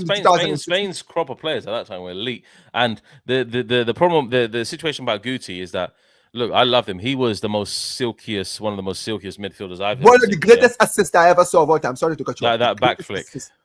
To Benzema. Yeah. So look, of course, like there's so many players in history. Like I read up on history books. Yeah, I know. Like, I watched Di Stefano's videos. I watched Fenerbahce Puskás videos. My dad went to watch Puskás give a demonstration in Cyprus when he was obviously a boy. That guy could do about 500 kick-ups and not even drop the ball. Like this, like, they were so talented footballers, and they were playing with balls, that were like big, heavy balls, bruv, Like, I've seen those kind of balls, bro. Big, heavy. Yeah, don't say that, Omar. Dude, no. I've seen those. I've seen those. I'll say I've seen those footballs. Footballs. Bro, I'm telling you right now. Yeah. Dude, I don't know how they used to head those kind of. I don't know how they used to head. No, bro, I wouldn't even head that. Yeah, so no, pause, major pause, bro. I wouldn't even head that ball, bro. Yeah, major pause, bro. Yeah, but when you look at it, history of Real Madrid is Di Stefano is classed as the greatest Real Madrid player of all time. That's what Real Madrid say. Yeah, Di Stefano. Great. Yeah, he Real Madrid actually officially on their website say that Di Stefano is the greatest Real Madrid player of all time. Yeah, people think that Florentino Perez is the greatest president of all time. Yeah, when it's actually factual that Santiago Bernabeu is the greatest president of all time. The stadium was named after him, wasn't it? Yeah, the stadium was and he was lasted there about 35 years, bro. Yeah, and also Dave, and here's the thing, Dave. You know they were saying, right? That's basically, this is the thing, Dave. Bernabeu walked so that Perez could run. He's the one that started the era of like the Madrid being the top dog for Spain and world football. He was the manager who built that team that did the 5P. Am I correct? Yeah, it's true. So this is the point, right? So he built that team so that the next person after him would basically take over what he built. So I agree if the people call him the best. Yeah, it's true. Of course, yeah. But there's so many players. But look, you can't call your favorite top 10 or top 20 from players that you haven't watched live, And don't forget that a lot of people in the chat now are different eras. They're different ages groups, You would probably, some Real Madrid fans who were born later on, like post-millennium would say that Cristiano Ronaldo is their favorite player, because if they were born in 2000 and let's say 5, and when they reached 4 years old, they saw Cristiano Ronaldo come to the team, and they've watched Real Madrid grow from 2009 onwards, then of course Cristiano Ronaldo is going to be their favorite player. That's factual, Yes. and it's different eras, and that's what people didn't get about my video the other day. Yeah, I've seen players that physically as a boy made me cry on the football pitch. You see? Made me cry, yeah? Ronaldo, don't get me wrong, like his goals were absolutely immaculate. Like Juventus goal was fucking incredible, yeah? Yeah, and some of the goals he scored in La Liga were absolutely insane, but he didn't make me cry as a football fan. Like these players bled like Real Madrid, bro. And when you're that young, you see that, you reminisce about, oh, these guys are the ones who made me really enjoy football. And Redondo is that guy for me. Redondo is the guy that made me support Real Madrid, because Redondo played before Real Madrid at Tenerife. Yeah. Oh yes, he played for your hometown club. He played for Tenerife, yeah. And I went to watch Redondo at the stadium when he was playing for Tenerife, yeah. And when I saw him playing on the football pitch live for the first time, and my granddad took me, I remember it so visibly. Yeah, we had a very good view. And Redondo, I was watching him. I was like, Jesus Christ! Even at 4 years old, I was like, this guy is fucking incredible. Yeah, like my eyes were like insane. And he made me go to follow Real Madrid, because he left the year after to go to Real Madrid. And when I went to Tenerife, I didn't even have a football team. I just went to watch a Tenerife football game, and it's like, cool. This guy, he's my idol. Yeah, he goes to Tenerife. He goes to Real Madrid, sorry, and he joins the ranks. And he is arguably one of the best defensive midfielders in Real Madrid's history. Yeah, 100%. Probably after Makelele, maybe on tie with Makelele.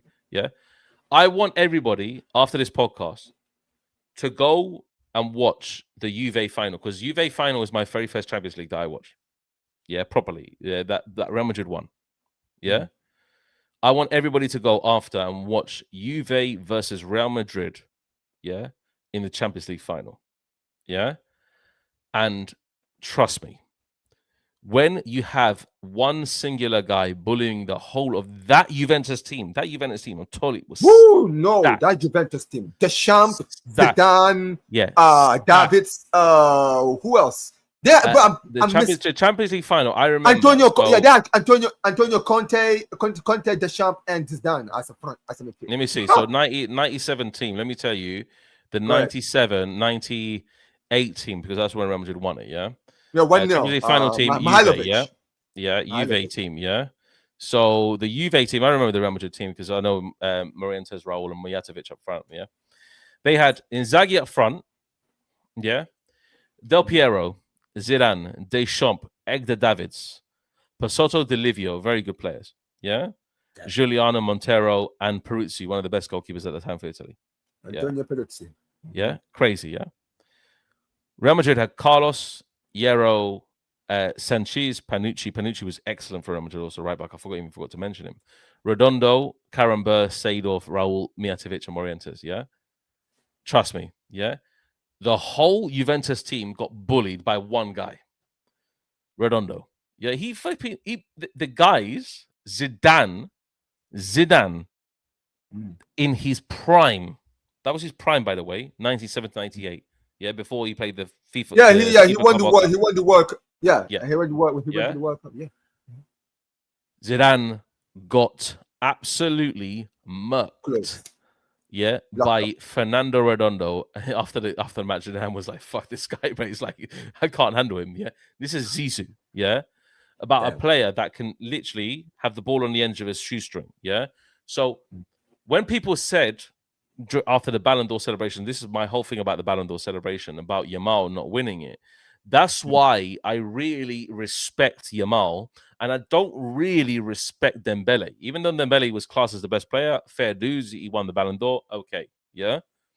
Right. I'm telling you right now, Yamal reminds me of footballers that played with the ball on the end of a shoestring, that could just manipulate the ball, just like flipping, just do whatever you want with it. Yeah. And that's why Yamal is so good. Yeah. That's why Yamal's so good. Modric is fucking incredible. The time that he served for Real Madrid. I very easily could have put Modric ahead of Iniesta, but I was choosing the Barcelona players, you know? So you could have put Modric as well. I would have put Modric ahead of Iniesta. I couldn't put Modric over Zidane, bro. I couldn't bring myself. Yeah, you couldn't put Modric over Zidane, but might be Modric over Iniesta. But the situation is that Modric was another player that was just unreal. Yeah, Cruz as well. I love Cruz. Recent memories, and like these players will never be replicated again. And that's the truth, isn't it? Because here's the thing, Dave. David, are you naming these players off by heart? I am naming these players off by heart. Yeah, I can tell you the full story, bro. I can actually show you pictures, bro. Yeah, I've got albums in my storage unit. I'll bring the storage because I want to get those albums. Yeah, pictures of me. Yeah, holding. Yeah, the player that made me fall in love with Real Madrid was Redondo, but the first kit that I ever got was Raul. Yeah.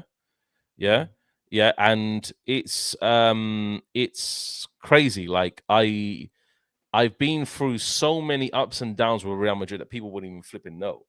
Yeah. And it's not just saying this just to boast or saying, oh, I've supported Real Madrid longer than people. Everybody has their own support history with Real Madrid. People could have been born during the shitty Galacticos period from 2002 onwards when they didn't win jack shit. Yeah. And they had all these players like Ronaldo and Figo and Zidane and Beckham and Raul and everybody. Everybody was playing for Real Madrid. Yeah. The best players were playing in the world for Real Madrid.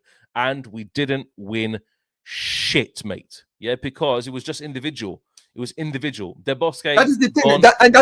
That's what ruined the Galacticos, isn't it, Dave? Because I always said this. This is why, Dave, I hated when Barcelona were trying to do the same thing under Bartomeu. I said, this is going to fall flat on us because I don't want to see a bunch of egos in my team. What I want is a squad. Build a squad of players that want to win for the team. I feel like Real Madrid, that's what they caught on. And I think even Perez, this is why when he left, he came back. He understood the mistake he made with the first Galacticos, right?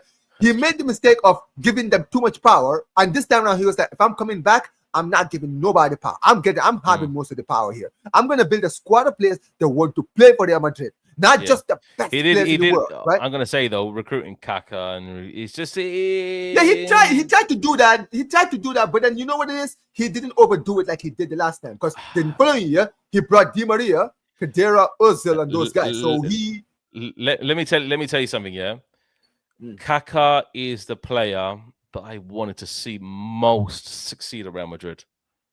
I didn't want to see him succeed, but you don't want to see him succeed. You want to play well, but honestly, guys, and you probably all agree with me that if Kaká was on prime form for Real Madrid, we would have won a lot more trophies. Because it is ridiculous, mate. The amount of talent that we had. Yeah, I mean, AC Milan Kaká, absolutely. So that's why I wanted to see AC Milan Kaká at Real Madrid. If we saw AC Milan, it's the most gutting thing that I ever saw. That Kaká, I wanted to see him play well, man, for this team, bro.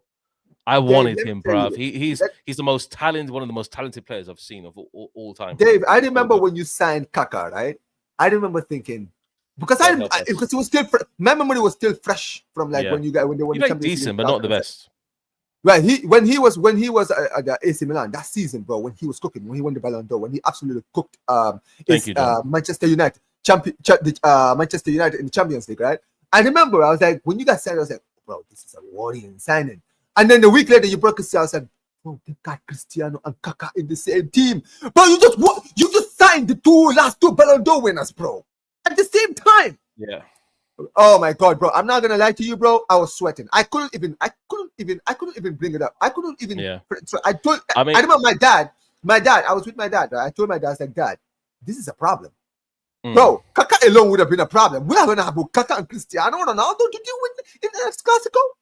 But he just had injuries, man. Injuries just ruined them. But this is the point I was trying to make, Dave. Before you continue, right?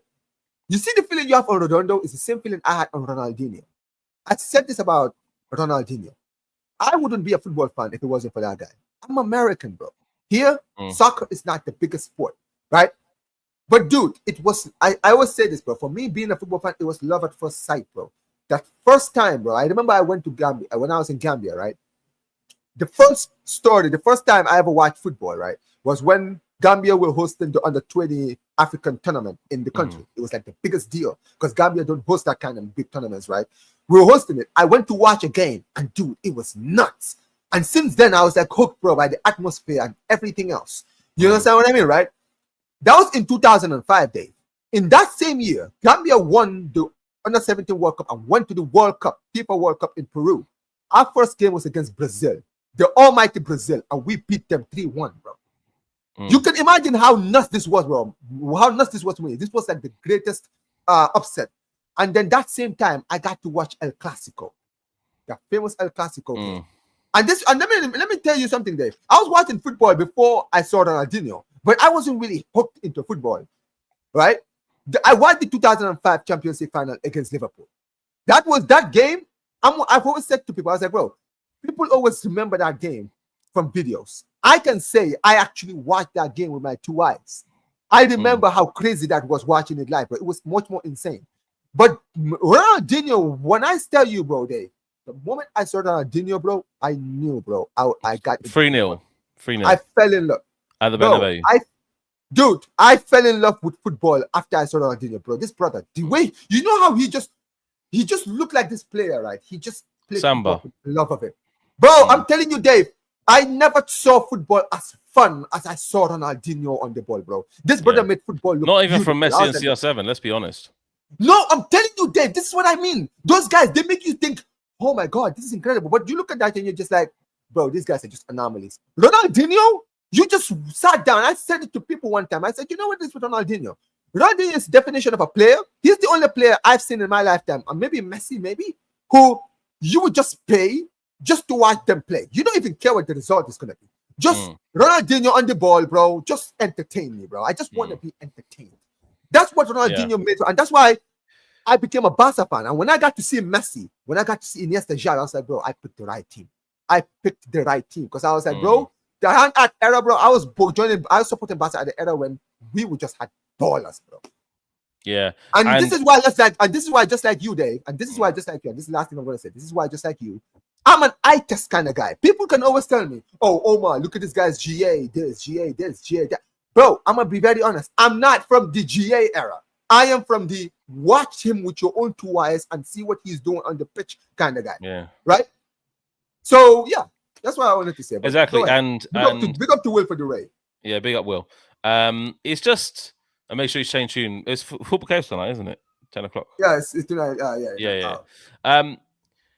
Look, so this is exactly my point. This is my exactly point. When you hear Omar talk about Ronaldinho performing on the pitch against Real Madrid in the Bernabeu, Ronaldinho is the only player that I remember in my recent history that got a standing ovation from Real Madrid fans. Yeah. And Real Madrid fans at that time were pretty honest about themselves. We knew at that time that we weren't as good as Barcelona. So we were like, okay, cool. Barcelona won, obviously, the 2006 Champions League. We haven't won a Champions League since Leverkusen. We were getting battered in La Liga. So we won La Liga, obviously, the first year that R9 came, which was fine. But after then, we just crumbled most of the times. And it's players like Ronaldinho. So I'm going to put this in perspective for you, okay? Okay. Out of Ronaldinho, Messi, CR7, and let's say R9, I know the 2 players that I would pick right now to watch them in their prime. Yeah? Ronaldinho is one. I'm sorry. Ronaldinho and R9 is the other. Yeah? You know what? R9 is another one. I feel like Messi, for me, I would say R9, I would say Ronaldinho and Messi because, bro, Messi was another one who made. Yeah, but I would actually pay to watch. Like, if I was like, okay, in their prime, and pick 2 players, yeah, I would pick Ronaldinho and R9 to watch. I've already seen Raul essentially, but like Raul doesn't blow you off your feet. He gets his goals, yeah, but like he's Mr. Passion Merchant guy. That's what he does, yeah. The first match that I watched visibly, obviously, was Redondo's match. That's fine, yeah. But the most memorable season of La Liga ever was 96-97 when R9 got his goals for Barcelona. Yeah. that league season still sticks in my memory to this day. Yeah, to this day. Yeah, Adriano's another great player. I would have watched him 100%, 10 times out of 10. But Adriano is another one. exactly. So Brother, that brother had the most powerful foot for a footballer I've ever seen. I mean, Roberto Carlos was good. Carlos was good, but the brother, this guy, he had when they say cannon of a left foot, he embodies the cannon, bro. Oh my! Yeah, I know exactly. So look, R9, R9 is a player. I'm sorry, but he's the best. If he didn't have the best, if he didn't have the string of injuries that he had, he'd be known as the greatest player of all time. And it's so sad to see the amount of injuries that guy had, and also he had hyperthyroidism, which allows you, even when you eat, it doesn't allow your metabolism to digest your food well. It's bad for break it down. Break it down, exactly.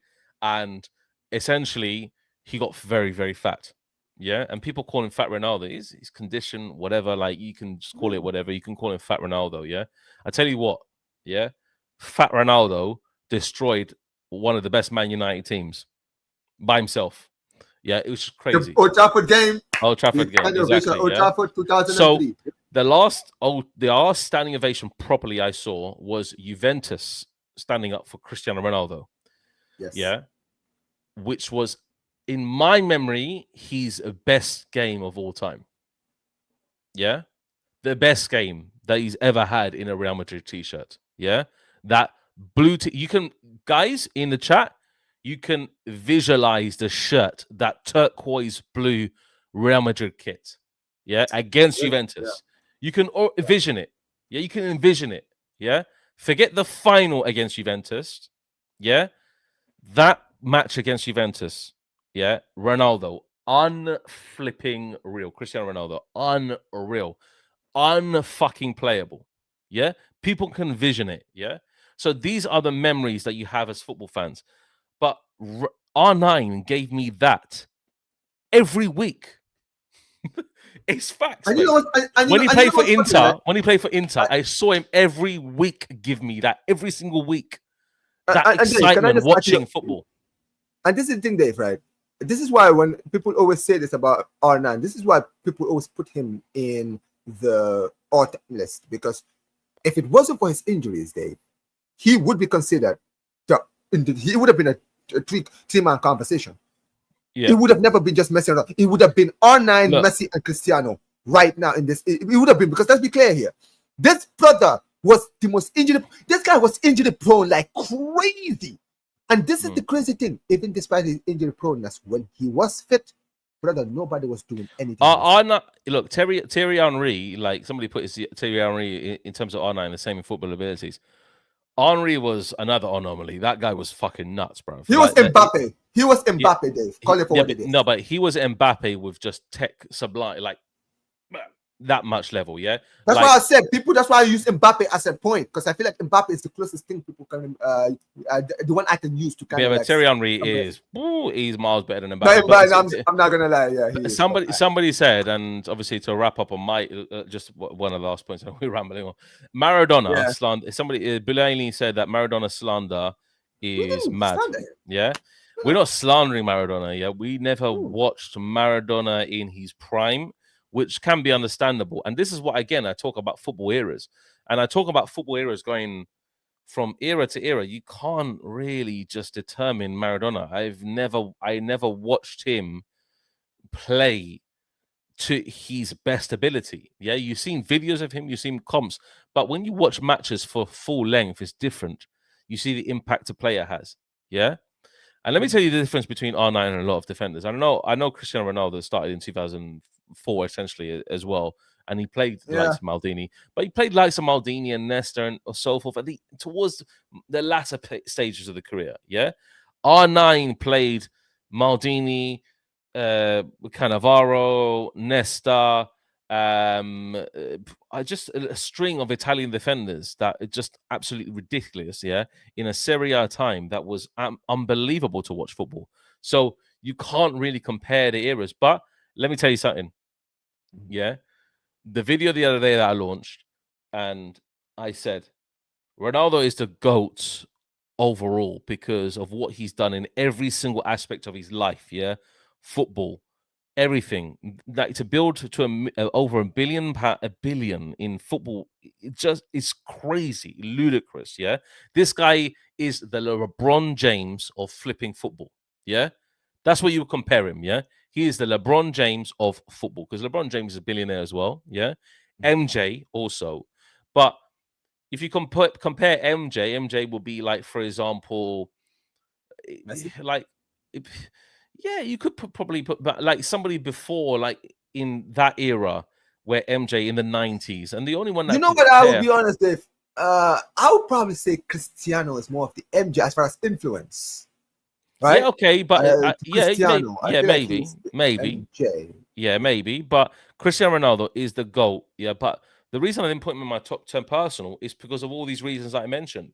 The reason that I mentioned is that, like, there are players that you resonate more when you start watching football that give you more of a how can I say, a fuzzy feeling on the pitch when you watch them, yeah. And Right. let me tell you something, yeah. I'm gonna tell you this last thing just to wrap my point, yeah. Go ahead, go ahead.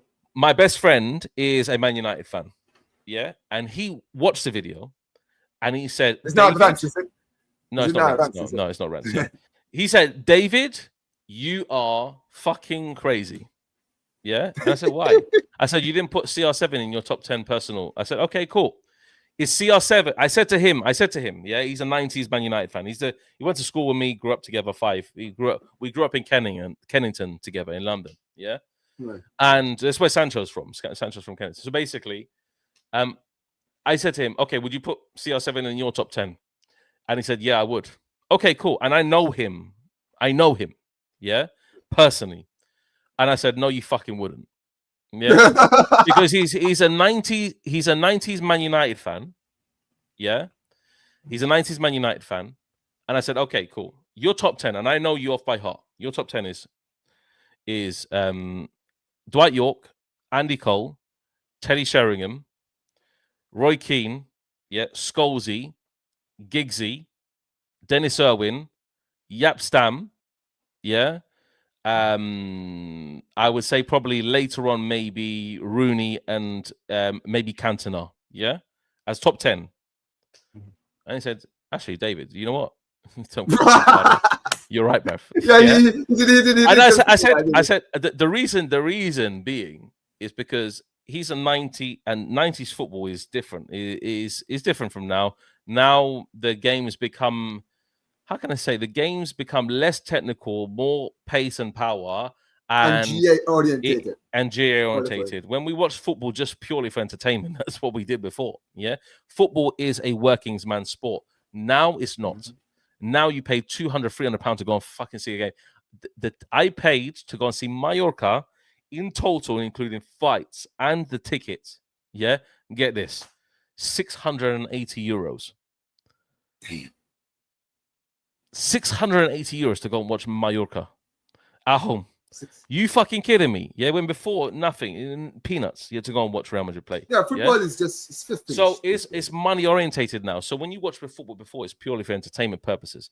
And the 98, yeah, the 98 World Cup, yeah, is still the best World Cup that I've ever watched. Dave, can I just say something before you continue? Yeah. See, I'm not old enough to remember the 98 World Cup. 2002, you probably. 2002 is still too early for me, right? 2006, yeah, when Italy won it. And 2006, Dave, in my lifetime, I said, yes, this 2006 World Cup, I've told people, for me, as far as star-studdedness in my lifetime, probably the most star-studded World Cup I've seen. Yeah, because you watched Zidane tour the whole I watched Zidane, bro, there was prime Italy. Come on, look at the Italian team around that time. Look at the France team of that time, Brazilian team, England team, German team, Portuguese team. Bro, Argentinian team, Netherlands team, bro, all the big boys had good squads, bro. You couldn't really pick who would win that World Cup. You could literally pick like 5 different winners, bro, in every single week. That's how stacked that World Cup was. But I know it wasn't like was star-studded. I watched videos of the 98 World Cup, and I was like, bro, 98 World Cup, you had prime Zidane in that World Cup. Look at I saw the Italian team. I said, bro, I went and Googled the France versus Italy quarterfinal game, right? In the 0-0. I looked at the Italian squad and I said, Oh my freaking days! They had Maldini had didn't even choose to go. They He had, didn't choose to they go. had, yeah, Maldini didn't go, but they had Nesta Cannavaro, Cannavaro, yeah. Nesta Cannavaro, Costa Curta, what's his name? Who else did they have? Zambrotta, bro, dude, I think I Zambrotta forgot played the name. at that time. Baggio was in that World Cup. Prime Del Piero, by the No, way. Baggio wasn't in 2006. Baggio was in No, 2000. 1994. I'm talking about 90. I'm talking about 98. So in Oh, 2006, yeah, 98. Yeah. so 98, Maldini was in that team in 98. Maldini, Cannavaro was in that team. Was Nesta, I think, was a young player, but he was in that team as well. What's his name? Costa Curta from AC Milan. He was there as well. Wait, 2006? No, 2098. 98. Yeah, 98 team. Yeah, 98. Yeah. So 98 team. I'm talking about the Italian team in 98, not 2006. 2006. I haven't mentioned 1998 World Cup. They had Baggio in that team. That kind of they had Del Piero, Vieri. Bro, you know how stacked that Italian team was in 98, Dave? They were so stacked. Totti and Zola didn't even make the squad. Yeah, Totti and Zola did not even make the squad, and Totti and Franco Zola was cooking around that time. But yeah, dude, they had two good I don't think so. Yeah, so that was good. Yeah, so 2006 it was let me see. Even so Spain had a good team. Was Materazzi? No, Spain's team was very young, but they were developing for the 2008. They were a very young team, and yes, yeah, that was the beginning of that team. That was the beginning. Yes, it was young. We had yeah, absolutely. Like I mean look, I'm just gonna end it on this. I'm gonna keep on ending it on I'll keep on saying yeah, I know this team is just amazing, bro. These debates, yeah. So my actually I'm gonna say it right now, yeah. People were like looking at different players, yeah, in the 2008, and a lot of people asked me before, like, who's one of your favorite players for Spain? I'm gonna say 2008, yeah. People can say a lot of different. Marcos Senna, bro. I knew you were gonna say it, bro. Marcos Senna was a great player in 2008. Marcos Senna he won the was absolutely a fucking baller, bruv. And that guy was cold, bro. Dave, he played for Villarreal. Let people forget. Villarreal, yeah, in good years as well, mate. He was absolutely sensational. One of the best, yeah. Pure deep line holding midfielders I've ever seen, bro. He was playing the Busquets role before. He was playing Busquets role before Busquets even came. And you know what's funny, Dave? He was the only black player in the team, so he stuck out. I used to remember watching the Spain team. I was like, yo, who's this dog? Who's this African guy they have in the midfield?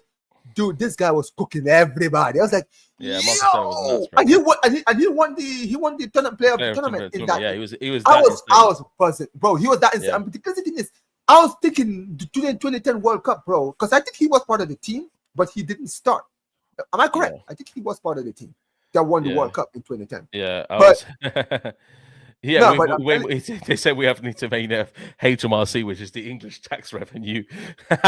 Lots of selective memory having. Yeah, it is hard. It's hard, really hard, bro. Hey, I'm telling you guys, bro. When you're watching football for a long time, bro. It's hard, mate. It's hard to remember the type of players because he wasn't. Because I actually made a boo-boo and said, well, I know Maldini was out of the 2006 World Cup. It was Materazzi. He was 2002. It was 2006 was Materazzi and Nesta. Materazzi and Cannavaro, sorry, in defense. No, Nesta wasn't Nesta in the team. Nesta wasn't in 2006. I don't think. I think he's injured. As Omar said, he wasn't injured. I see. But the fact still remains: the 2006 World Cup, for me, I've always said it, is the most star-studded World Cup I've seen. I think 2010 was close, but 2010 was also one of those where can I say the 2010 was like you know there's always these tournaments that we watch, Dave, right? Where we're like, this tournament, the squads that we see are like the teams getting built up for the next tournament, right? So 2010 for me, I was looking at the German team. I was like, the German team was young. They were building that team that would win the World Cup in 2014. Argentina's team in 2010 was building to the team that went on to reach the final in 2014, right? You look at the Spain team, right? They were basically what the 2016 was building up to. You understand what I mean, right? So yeah, there's a lot of but yeah, what were you saying again? Brother, we're going back again. No, mate, it's just a final point again. Yeah, Final point. yeah, yeah. Look, the whole situation behind the whole situation is just look. Whatever era you're born, whatever era you look at, look, football is for you to watch from your era onwards. Obviously, you don't need to know all these players. If CR7 is your favorite and is your top 10 Real Madrid player, great. Yeah. If somebody's mine, Redondo's mine, or Raul's mine, or whatever, great. Yeah. I'm telling you right now, you ask any Real Madrid fan born in the 50s, they wouldn't even mention CR7 or even Raul, bruv. Yeah, that's factual. Yeah. They will go to their team that won them that flipping Champions League after Champions League after Champions League after Champions League after that is what they will go for. They will go your Di Stefanos, they will go for your Puskasses. Yeah, that's who they will go for. Yeah. So like we have to respect every era of football. Like people would say, look, I know people that would say that Pele is the best. I would say my dad thought that George Best was the best player of all time. He said George Best was better than Pele or Maradona. That's what he said. And George you know what's funny? Best, I've seen videos unreal. of George Best. I'm not gonna lie, bro. I can't even lie, bro. This guy was beyond his years, beyond his time. Exactly. George Best used to dribble past about 10 people every game, bro, by himself. Like George, yeah, exactly. So that's the situation. Like a lot of people would say, "This is everybody has their favorites. Everybody has a thing. It's your personal choice." Yeah. What a player he was as well. Riquelme was another great player, but we know Messi is the GOAT of football. That is factual. Yeah. And CR7 is pretty much the GOAT all round. They have their own greatest of all time achievements based upon their own successes and their own things in football. If Ronaldo reaches 1,000 goals, mate, there's also the case of football. Yeah, because you know what's a lot of the people. 1,000 goals is crazy, bro. That would no footballer has done that competitively. Romario claims it. Pele claims it. Yeah, that's the thing. So we live in an era where there's TV, stats, and everything. So if he scores 1,000 goals, he doesn't even need to tell people I scored 1,000 goals. The stats will forever be there for centuries. You understand what I mean, right? But this is the thing. I think that's why Cristiano Ronaldo wants that 1,000 goals, because I feel like the debate, right? There's a lot of things why people are like, "Oh, this guy's the GOAT, that guy's the GOAT." Him putting 1,000 goals, he's cemented himself as one of the greatest of all time, and that will be his legacy. I scored 1,000 goals in my career. You understand what I mean? Because Messi is not putting 1,000 goals. Let's be honest. He's not. He's close, but he's not. You understand what I mean, right? So I'm gonna be very honest. A part of me wants to see him hit the 1,000 goals because I feel like that he's close now. Just get the 1,000 goals and just retire. You understand what I mean? If he gets 1,000 goals, the debate may be open for question again. But I mean, maybe there's so many players. Like I've already named my top 5. I said it previously many times. R9's my GOAT by facts. Yeah, just because of what he done for football in general, and the really I find a row. Ronaldinho close second. Messi is in there. Zidane and Iniesta. That's facts for me. But I honestly, Iniesta gave me the moment that won the greatest moment of your life. The moment of your life. Like, that is the greatest footballing moment I have seen. I probably ever made. I screamed. Dave, you won the World Cup, bro. The police got called to the house when Spain won. I'm sure they did. Dave, I'm telling you right now, if my country wins the World Cup, you don't want to even know what I would do, bro. I'll probably burn my house down too. I'm not gonna lie, bro. Your first ever World Cup in your history, you got to witness it as a young man, bro. You saw it. Yeah. You're like, bro, I'm watching my country win the World Cup. Nah, bro, no. I would not be able to handle. The emotion would be too much for me, bro. But listen, this is where I will conclude. I think that the point that you made is true, right? Different eras, different people that they put in there. Even when I speak to some of my uncles, this is why I always respect my uncles' opinions, right? Because I've always said this, bro. I didn't watch football in the 90s. I didn't watch football in the 80s. I didn't watch football in the 70s. There's a lot of people that tell me, Omar, Gerd Muller was one of the best strikers of all time. Yeah, Gerd Muller was. You understand what I mean, right? He was. Gerd Muller was one of the best strikers, bro. One of my uncles who got into football in the 70s used to tell me, he's like, Omar, Gerd Muller, bro, for Bayern, one of the best strikers of all time, right? People told me, Omar, Socrates. People mentioned Socrates to me from the Socrates Brazilian was another fucking good player. Well, what a player he was. People were telling me Paolo Rossi. What's his name? Paolo Rossi from Italy, 82. right? People were telling me he was also a top player as well. Zico was a French, favorite player for Brazil. Platini, for, yeah. Zico, Yeah. Platini, Zico, right? I'm telling you, Dave. This is why, for me, I've always said, I always judge my players. I said, in my lifetime, this is the best player I've seen in this era. And this is the era I've seen. When people tell me, oh, but Omar, look at this player in the 80s, the 70s. Guys, respectfully, I didn't watch those players for me to judge. Maybe those players are better than the players that you're mentioning. But we can only judge from what we see. That's why when people debate you, Dave, and I always try to tell people in the chat, Dave's opinions come from the fact that he's watched more football than many of you guys ever have. So when he judges football from a different scope as someone like, I would say, like a Will, it's because he's watched football way longer than a guy like Will has. Will has only been watching football regularly for 10 years. So he's judging everything he sees from what he's seen the last 10 years. This guy has 30 years of experience watching football to make a different kind of judgment. But at the end of the day, everyone is entitled to their opinions. That's what we need to agree on.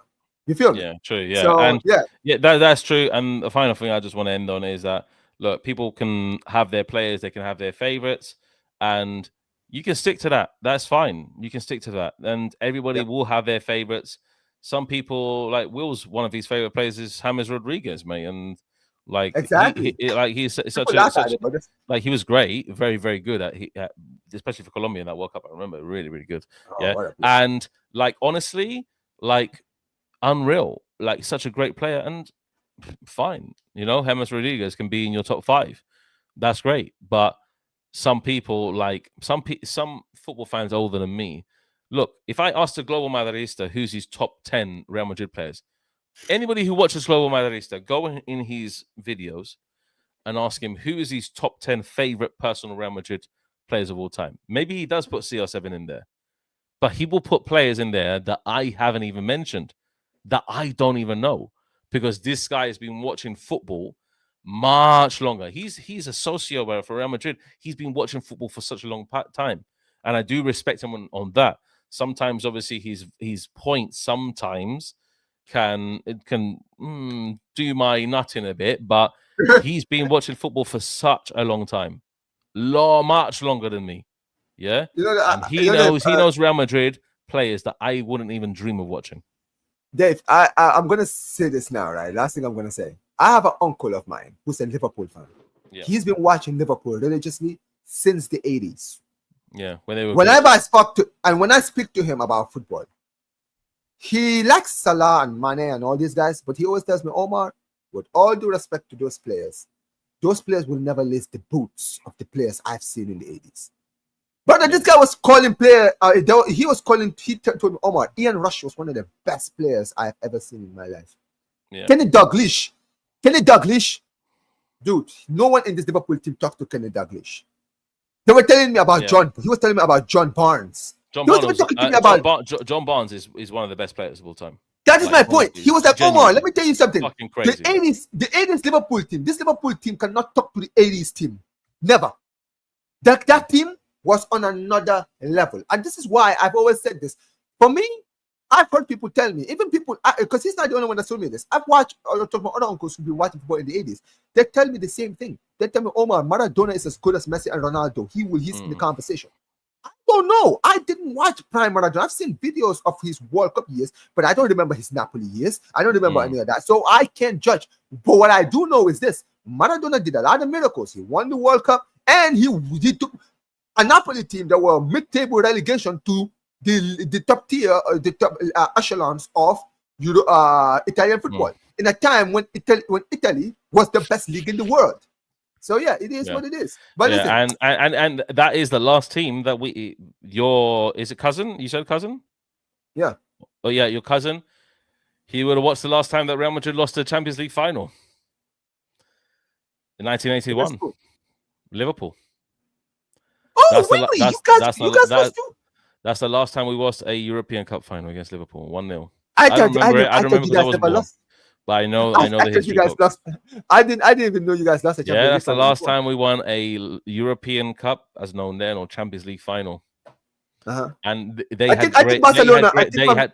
Graham Souness. Graham Souness. That He's guy. another one I forgot to mention. He's another one that my uncle mentioned to me. Yeah. He even mentioned one Australian player. He said there was a player who was from Australia, who's like the GOAT of Australian football. He forgot. I don't know who. He said he's a left back, I think. But he told me, yo, Omar, this guy was. They had at that time they had Bob Paisley as a manager. Bob Paisley was one of the best managers for Liverpool of all time. Of all time. But yeah, listen, guys, big up to all the people. History lesson, people. Listen, guys, listen. This is what you're gonna get when you have me and Dave in a podcast. Because me and him, I feel like Dave and I, we kind of see people in the same way. And we just love talking about. We can talk about football of like the olden years, bro. I just spent like 2-3 hours just. I mean, literally, we've been here for 2 hours, Dave. I didn't even think the show was gonna be this long, but this shows you when you're talking about football. Sometimes, bro, you just time really flies. But listen, guys, this has been yet another episode of the From Barca to Madrid podcast. Next time, ladies and gentlemen, we're going back to the Bernabeu on Tuesday. Right, we will be on the Bernabeu, and bro, I'm not gonna lie to you, man. It's gonna be more intense because listen, that's gonna be. I think we're Champions League game. When are you guys playing in the Champions League game? We are playing the Champions League game. Oh, that's actually a very tough call because Real Madrid play Barcelona on flipping Sunday. So we get one Thursday, Friday, Saturday. We get 3 days rest, and you get 4 days rest. Wow. Yeah, you get 4 days rest. We get 3 days rest. So that's also going to be So Dave, so that means because the Barca Olympiacos game is going to be an early kickoff. I can't even do a watch along for that because I'm going to be working. So I'm doing it, probably. So yeah, don't worry. Listen, we probably it. after. So okay, so after the show, after the game, we'll do the Madrid to Barca podcast, right? So you'll get my instant match reaction if we lose, bro. Oh, good Lord Almighty, you don't want to see me. Yeah, and you guys are playing on. Yeah, and you guys are playing on Wednesday. So yeah, guys, listen. Next episode of the Madrid to Barca podcast will be after the Barcelona game, guys. So make sure you guys keep it locked in here, guys. Big up to every single one of you guys who are here. Listen, this stream will be redirecting you guys to the Football Chaos show. We'll be starting like in 15 minutes. So I'm gonna go and do my. Yeah, I'm gonna go pray and then just join them over there. I'm sure. But big up to every single one of you guys, man. Big up to every single one of you guys. Adios.